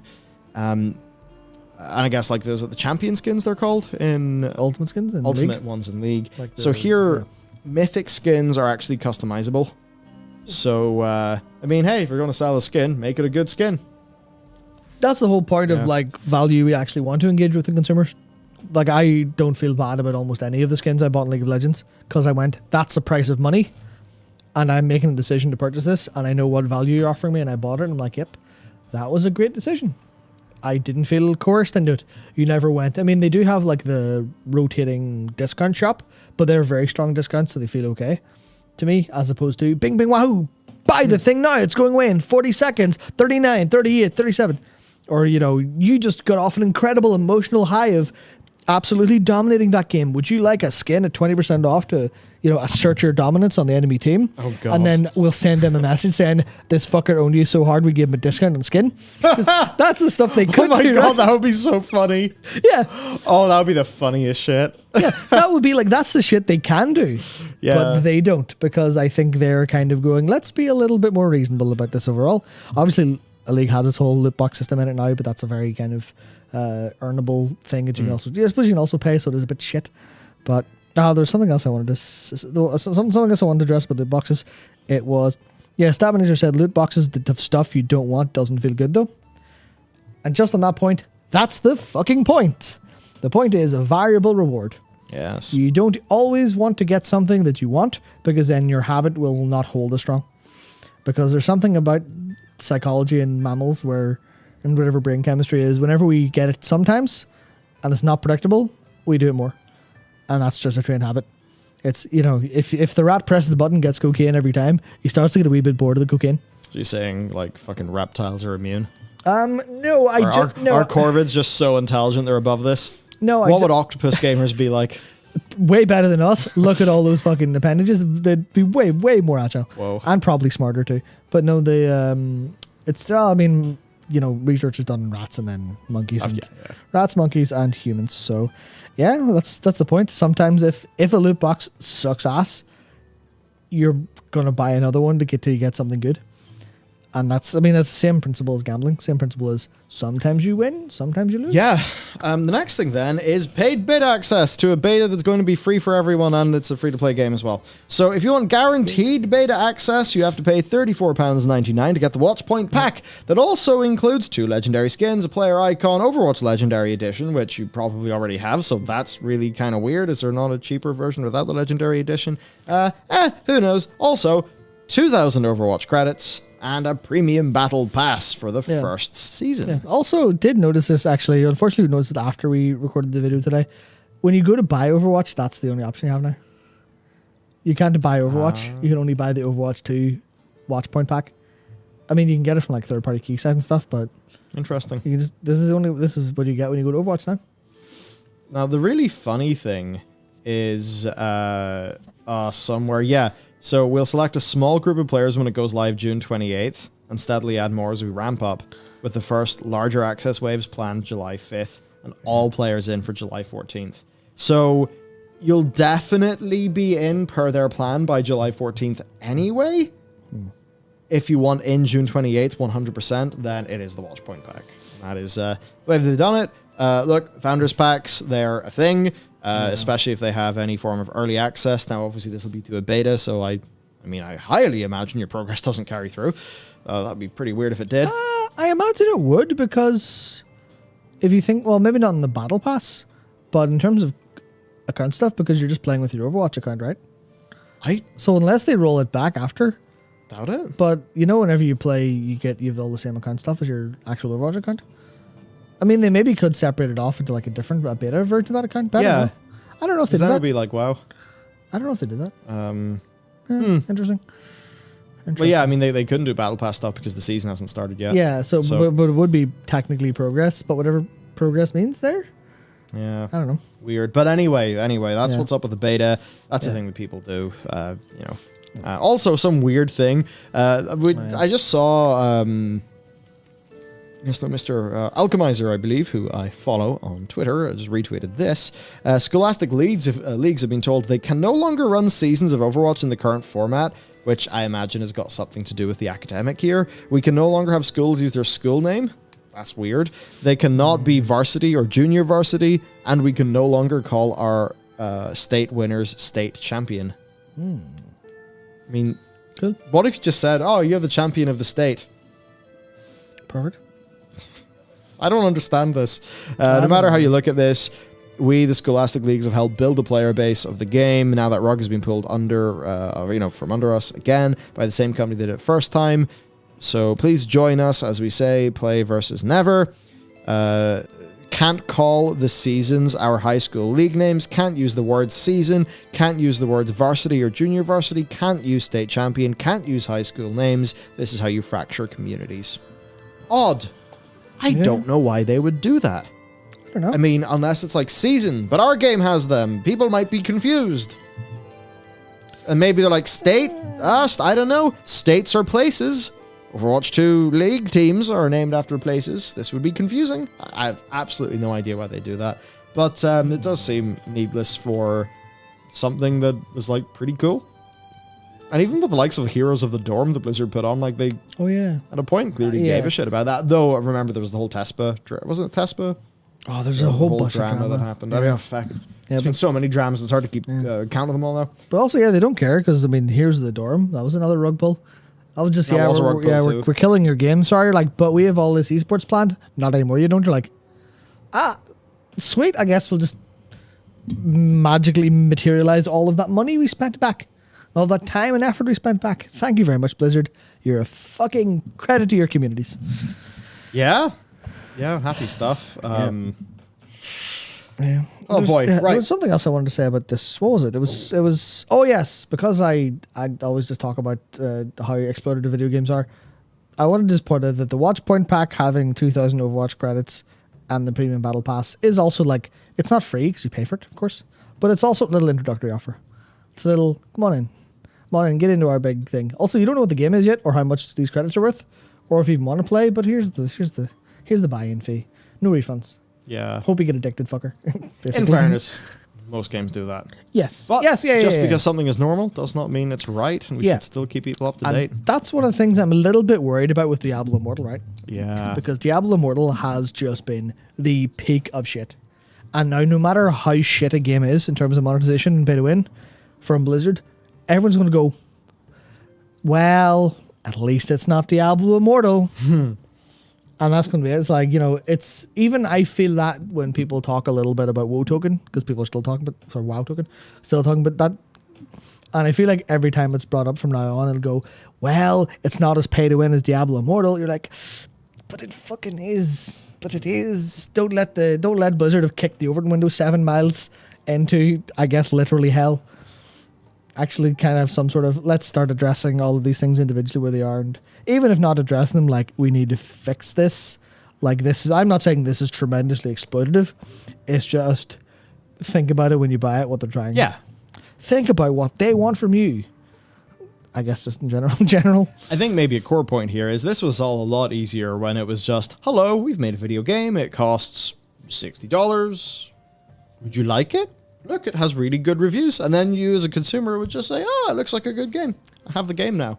Oh, I'm happy.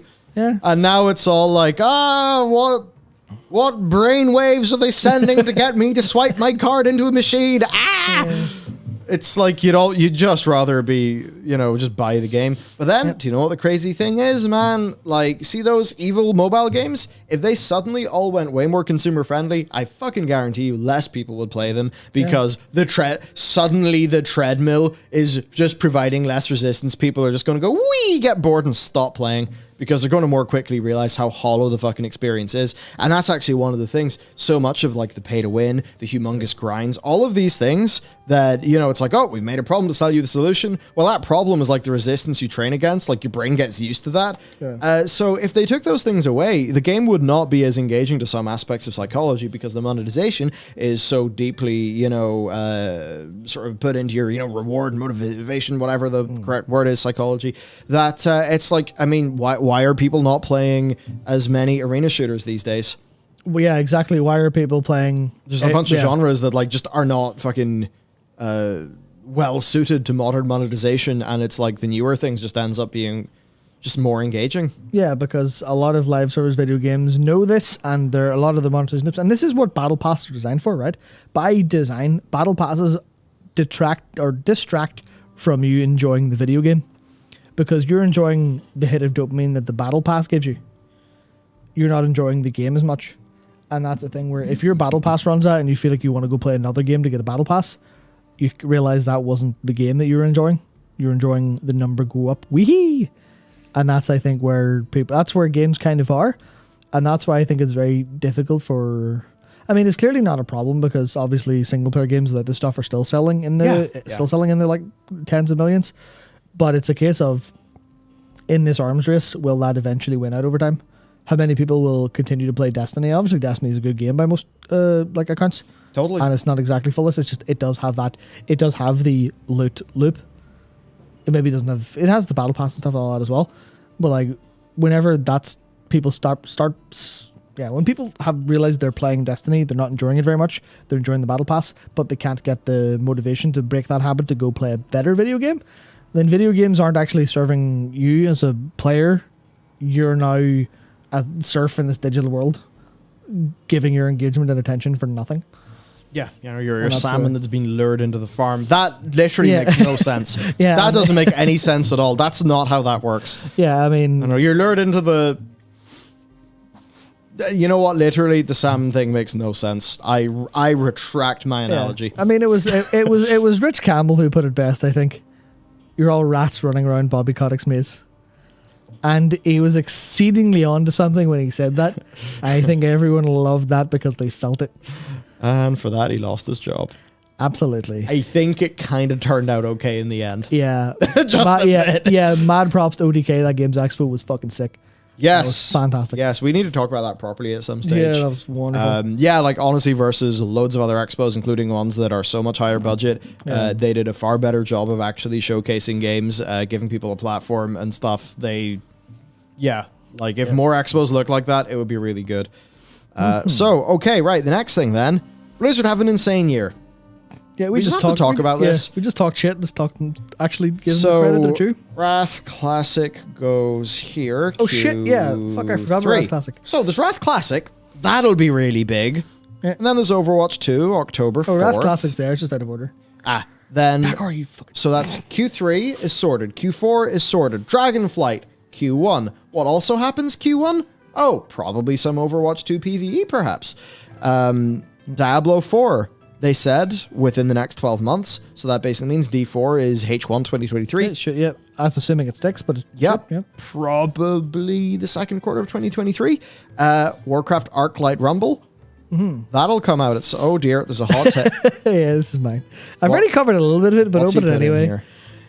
Even King-like mobile games are horrible predatory cretins, but at least it's not immortal. In and of itself, at least it's not Diablo Immortal. Might let Blizzard get away with murder. The idiom, not literally, just in case anyone needed a hand on that. Yep, absolutely. That's totally true. I know Laced, who's on YouTube, also works with our team. He's had a pretty good time. Hasn't felt that the game's being ridiculous with him on the money side. We'll obviously have to wait and see when it comes out. Yeah, it looks pretty good. But for what it is, it does actually look like a nice little game. It's that thing where I'm profoundly not very interested in it, but it also, to give credit where it's due, it looks very well considered. It looks like a great example of what one of those King games actually are. Yeah. And I think a lot of people look and go, fucking mobile shit. And to a degree, that's fine if you think that, but in reality, it's actually seems pretty good. Honestly, it's like one of those things where as long as it's monetized fairly enough, if it is going to have to go toe-to-toe with mobile games, it does have to be a mobile game in monetization, which is something we kind of have to deal with until we burn the entire industry down. Sorry, if not until. I don't want to give away any plans, but I think it's they seem to have certainly tried. As to whether they'll meet a lot of expectations, I think they will have met a lot of expectations. And also, I will say this, because I don't know if I said this when we watched it, the reveal. That reveal could have been 400 times more cringe, and it really wasn't. And the people who were in the reveal did a pretty good job. Yeah, they did their best, yeah. It was wonderful. So, that is the next while in releases, but we then hit the mic. Sweet. Yep, so, right. From Q4 onwards, every 9 weeks, there is an Overwatch release that is either a map or a hero. Yeah. Right, so Overwatch is continually ticking. Throughout 2023, Overwatch 2's PvE content train begins. We have Dragonflight patches. Yep. We have Diablo 4 come out. Hopefully they're a bit faster than Shadowlands is. Yep. D4, we probably expect it to have seasonal updates that are quite a bit more significant than D3. Yeah, that's a live service too, yeah. Because, it is a live service game, so that, I think, does mean that we can expect some degree of further monetization there. Yeah. So that does mean that Blizzard will have WoW going as a live game, Overwatch, Diablo, they're just, basically a lot of stuff going on all the time. Yeah, because that's the natural response to Blizzard's problems, right? What's been Blizzard's problems? Where's the fucking games? Where's the content? Where's all the stuff? So if they just full 5-head, what if we continue to make the stuff? What if we make all of our games live services and then we'll constantly be updating them, and then no one can bully us for not releasing a game ever again? I think that's if they can hold to that, which, fundamentally that's the problem. the road to hell paved with good intentions is not the correct idiom here, but it's the idea of, they have good intentions, can they hold up on them? Yeah. They've not been holding up on them, and they've been preparing to hold up on them in the future, it seems, in terms of how they're growing, how they're reorganizing. So hopefully it is possible, but we will have to see. I'm fairly excited for Blizzard. I'm not really super personally excited for some of it, because I'm not really a big Diablo player or not really a big Overwatch player, but for people who like those games, and for the state of people having stuff to play, I'm generally excited. Yeah, absolutely. Generally excited. There you go. Crazy time for Blizz. That's basically what it's going to be. Now that said, there's a little bit of sketch here. So, oh yes, just a note. What we're about to talk about was reported just maybe about an hour, half an hour before the Overwatch reveal went live, just so you know how the news cycle works. That's very funny. Yep. The thing is, the Overwatch, that was a planned reveal. Yeah, so someone planned both of these to go at the same time. Really? Well, I mean, so I'm thinking a press report can go anytime, right? And it was an Activision Blizzard press release. So they could have been setting up. Oh, of course. This isn't an investigative report coming out. This is Activision Blizzard saying they did nothing wrong, and then immediately going, "We did nothing wrong." Overwatch 2. Yeah. Look at Overwatch 2. It's Sojourn. Woo! Yeah. I would never say that Activision. Sorry, I'm stupid. Yeah, I would never say that Activision Blizzard drop gamer or game news suddenly to cover off a story, because that doesn't make sense with how those things are organized. But when it's Activision Blizzard doing both in the same day, and it's both their actions, you can very much see the people at the top going, do we have any news coming up from video games that'll keep the press busy while they talk about video games? All those fucking gamers, all those gamer pigs giving us all their money. Yeah, we've got one on Thursday. Sweet. Well, send this through to the press report people there. Get that published on Thursday just before the news goes live. And then you've got Activision have investigated Activision and have found Activision to have done nothing wrong. There you go. All done. Cleared. All right. Sorted. Yeah. Yeah, I guess none of that really happened. Yeah, it was nothing. Sorry, that caught me off guard because of the recent episode of The Boys.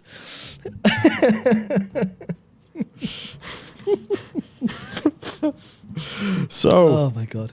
You ready, everyone? Fucking Contrary to many of the allegations, the board and its external partners have determined there's no evidence to suggest that Activision Blizzard senior executives ever intentionally ignored or attempted to downplay the instances of gender harassment that occurred and were reported.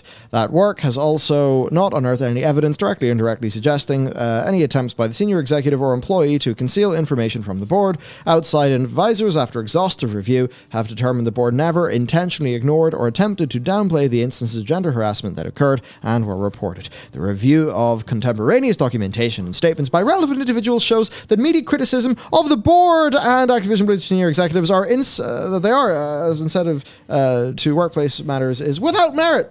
Yep. There you go. No, it gets even more intense. Man, without merit, there's no gold star in our homework diary. I'm really sad.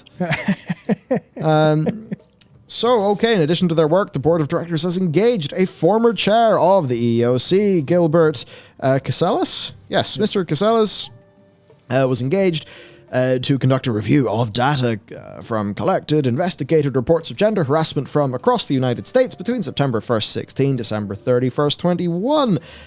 Should note a bunch of things happened before September 1st, 2016. Yes. That is why the EEOC report is the one that Blizzard really does want to, or Activision, the whole corporate shebang, wants to engage with, because the DFEH stuff is more historical. Yes. Based on his review, he concluded there's no widespread harassment pattern or practice of harassment or systemic harassment at Activision Blizzard or any of its business units during that time frame. Further concluded the based on volume reports, the amount of misconduct reflected is comparatively low for a company of their size. Weren't they literally caught shredding evidence? Yes, they were. So the company's been subject to an unrelenting barrage of media criticism. Thank you very much. Pleasure. We'll do it any fucking time. Much of this originated for the highly inflammatory, made-for-press allegations of the DFEH. I mean, in fairness, they definitely did make it media ready, 100%. Yeah, well, I mean... As they would, because When you're firing, you want to aim your shot well. That's how it works. Yeah, it's like these were made for press allegations, as opposed to who made for you, who would take them and go, "We did do none of this. Fuck you." Press generally does try to report on things that happened. So newsworthy equals made for press, I suppose. Yeah, absolutely. Hey, do you think this will be relevant to any audience of any news site? Well, that's made for press, and that means get an attack. Now, you're attacking us. We're per Activision Blizzard. We do have to look at the written statement posted to twitter.com of Josh Allen, not the one who's in the sport, the one who was the community manager of World of Warcraft, saying, in their defense, the statement is completely true if you ignore the mountains of evidence and testimony and don't know what the word true means. I just bring that up because he obviously worked at the company from 2013. From yes to 2013. It was during MOP for sure. Yeah. He's content creation community. I think basically as I started doing content, that was like around the time that he moved over to Blizzard. So there you go. Yeah, there you go. Happy. There is no nothing in Blizzard Entertainment. Fantastic. So there you go. Perfect. I mean, they're off the hook, boys. We can now buy our microtransactions with a clean conscience. Yeah, we should all maybe get like a little apology letter written up to Bobby Kotick, because I think we all said very mean things about him and all of his board members and people who were in senior management. We should maybe get together and write a big apology letter to him and say, listen, we're very sorry. We thought this was all true. Those lying media bastards just must have they're just trying to make you look bad, sir. Sorry. Yep. So much like the fans of the television show The Expanse, I think we should pool money in to get one of those airplanes with like a little message at the back that just says, sorry, Bobby. That'd be great, yeah. Yeah. I can't fucking... There's one person who's going to see this clip and think, oh, wow, I can't believe they believed their corporate lies. Yes, absolutely. Yeah, so that's what their statement is. Aspects of it are quite hard to believe given general testimony. Yes. I think you also do have to remember that this is based off a review of documents. So there then is the thing of how many of these documents exist. Were things documented at the time? Were they shredded?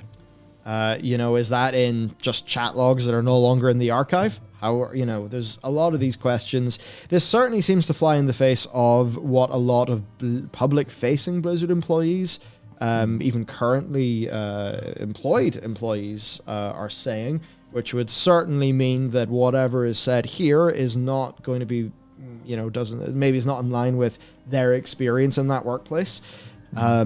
So that's this situation. What's up with the DFEH report again? There's been so many things in my head over the last while. I honestly, I was trying to think about this earlier. I'm like, I have no idea. It's still rumbling around the legal realm in some way, right? Yeah, because the last update was the EEOC settlement trying to get the DFEH stuff thrown out, right? Mm-hmm. And then that was kicked down the road, I think. So I don't really remember. It's very confusing. Maybe I should... Well, basically that's like the situation anyway is that the EEOC one is obviously plays to their favor. And a funny thing that you may not know, so if you basically sign off to be part of the pretty damn small EEOC settlement, then you basically tick the box saying that your matter is now legally resolved, which would mean that you would not be included in any future DFEH related payout should their case be successful. The DFEH is obviously a lot more aggressive in this than the EEOC is. There are allegations of procedural issues, I think regarding, conflicts of interest in legal people with the DFEH's case, which certainly is a pretty bad look for them. So there's that kind of rumbly stuff. But, I mean, if you remember with Riot Games, I think that was going to be 10 million. And then it got upgraded to 100 million. Yep. Pretty nice. So, I mean, a lot of Blizzard employees are probably they're probably going to look at the DFEH's track record and think, oh, shit. Maybe I shouldn't sign this EEOC one.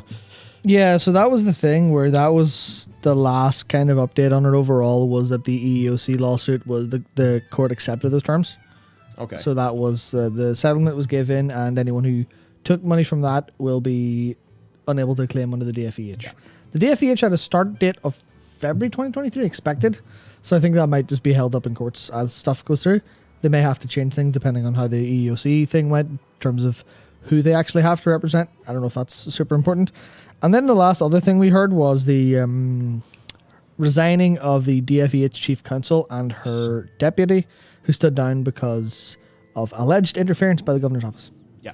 Because that was the other thing, where the California governor's like, allegedly get Bobby out of here free. Allegedly. Fully, completely, genuinely, 100% allegedly. Yes, this is literally allegations. I very much mean the word allegedly. Yes, I am reading from Wikipedia right now, so that shows how fucking, how well glued we are. But yes, absolutely. So there you go. Right. We are going to bring things a little bit to a close because, well, you got in the team. So I'm going to go and enjoy some 0% alcohol and tasty pizza. Yep, I'm going to go not eat any pizza and get half blasted. Absolutely wonderful. So suffice to say, awesome stuff's going on here. We are very excited about it. Yes. And actually, while I cannot give you any big words, I can actually perform a little bit of a tease that'll hopefully be interesting to you soon. First, though, the videos that came out this week. All right. Well, we have got the Big Venari video. I really enjoyed this one. Team did a whole bunch of work, really trying to make this one super sexy, well edited. It's super cool. It's a really awesome video, and I think it raises some really genuinely interesting questions at the end. We then, of course, have our dragon video. 7 people watched this. Unfortunately, it's a really good video. Once more, this is a part of our push to just kind of make our videos more interesting, more fun, more dramatic, all that stuff. So check out the dragons. They are, in fact, 8 pretty awesome dragons that we do think you should know about that are not dragon aspects, because there's more to the dragons going on. If you want to know what's a bit more up with Sindragosa, then you'll find out in that video too. Over in the gaming channel, man. Oh. Yeah, you know what? And with that said, over in news, we've got, of course, the Overwatch situation. We've got... I found more bullshit in Diablo Immortal. I was very surprised about this, and how Magic Find is now technically a pay-to-win thing as well. We've got the War 3 finally has a future. There's something very odd about who's actually making it, though. Yeah, there was some stuff we obviously... It's good it has a future. Yeah, we obviously talked about this a little bit on stream, but there's a lot more in there from speaking to specific people and stuff like that, trying to get a little bit of a... get a bit of a glance over the fact that Blizzard have a team on it. They haven't told us who that team is. They haven't been hiring anyone. So we had to do a little bit of sleuthing. Yeah, so next in this video, how would I say this? Oh, you look so deranged. Person who is a complete fan of space games and loves space games comes in and I guess defends Todd. But we actually do cover the criticisms too. Yes. Honestly, I think Starfield almost looks like my dream Bethesda RPG. I'm very on board the excitement train for Starfield, but we do have to engage in the criticisms that people are having, though, over the use of procedural content. There's a video that'll be going up over the weekend that covers Todd Howard actually responding to a lot of that criticism, and I'm very pleased to be able to tell you that I at least found his answers to be very satisfying. Obviously, reviews, the proof of the pudding will be in the reviews, but this is a real video game. The reviews will come out, you'll be asked to pay for it, and based on those reviews, you can pay for it. Oh, what's that? Not psychologically manipulative business models, woohoo. Yeah. And there's lots more coming out in the news channel. Things have been really just awesome. A part of that is obviously new member of the team. Yeah. And we're all's good. Yeah, and one note on Starfield, just the entire time he was talking, Fleetwood Mac's Little Lies was playing in my head. It's okay. Matt's here to keep it balanced. Yep, absolutely. There was one other news video that I think people very much, especially if they've enjoyed listening to me talk some amount of fucking shite, might want to pay attention to the news channel over the weekend. Yes. Because there's a video coming out on Sunday evening that you'll find very interesting. Because, how do I put this? Fuck a lot of people. Yep, so I don't know if the streamers can hire assassins, they might be coming for Matt. Yep, absolutely. Welcome. But no, there's a genuine problem, and We will jump into that trench on Sunday. Yeah, we have time-gated the solution. All right, this month's Patreon, which does have something I can talk about. We'll see. Right, okay. Patreon, woo, art, right, monk, awesome. Dragons, awesome. Fucking love dragons. Pin, also a dragon. Dragons are awesome. And let's just say the team has very much mega enjoyed working on Patreon stuff. Those of you who have got things, and as I said last week, the big catching up process is happening and accelerating. I went into detail on all the literal just production logistics, and then COVID happened for a bit in not delayed pins was quite frustrating, but anyway, very much enjoyed it. And also, you'll know if you flip around to the back of the cards and you start to actually sort of carry them all through. There's a lot of world building there. There's a bit of storytelling. Indeed, some prose has been written, either by Thomas or Eric. I'm not particularly sure. But anyway. I think they bit of both. have Bit of both. Yep. So it's all the same people who are making the Pale Beyond, of course. But let's just say we're getting very interested in some of the things that are happening here. It's almost as if the world building is actually kind of coming together a little bit. Yeah, maybe maybe something will happen. Maybe. Who knows? Find out It's an interesting thought. Find out in 2 to 6 years. Sooner than that. Yes, absolutely. Anyway, right. Yeah, there you go. So that's the crack, everyone. Yeah, there are 2 things I wanted to talk about specifically. Let's roll. And I've actually literally forgotten one of them. No, I remember what it was. It was, because we were talking about Diablo Immortal earlier and that stuff, I did find just a little small thing that's maybe a small addition, which is China in their latest wave of approving online games. In literally this month, they have excluded anything from Tencent or NetEase. So there's a little bit of China going, you two get in your fucking place going on. Some of that might be because they maybe over leveraged approving those publishers' games before, but now they're very much like, no, let everyone else have a turn. So I don't know if that could be maybe tied into it in a little bit. It might be completely separate, but that was the thing. Another thing I wanted to say was Dragon's Dogma 2 got announced. Yes! Dragon's Dogma 2 got announced. Final Fantasy 7 fucking Rebirth got announced. Crisis Core Final Fantasy 7 Reunion got announced. Weebs are eating so fucking good. It's actually unbelievable. Crisis Core is getting the treatment too. Yeah, it's getting a remaster, not a full remake, but a pretty good looking remaster. Yeah, I saw some of that. Yeah, so everyone is literally, if you aren't a weeb, come over here. It's fucking great. It is actually incredible how well we are feasting on video games. There's literally like, I think it was Benji Sales tweeted just, here's all of like Square Enix's upcoming games. I was like, oh my sweet G, that is fucked up. That's good. That's good. Before I played 13, which I barely played. Yeah, why would you do that? The only Final Fantasy game I had touched was Crisis Core. Yeah. Hadn't touched 7, only Crisis Core on my PSP.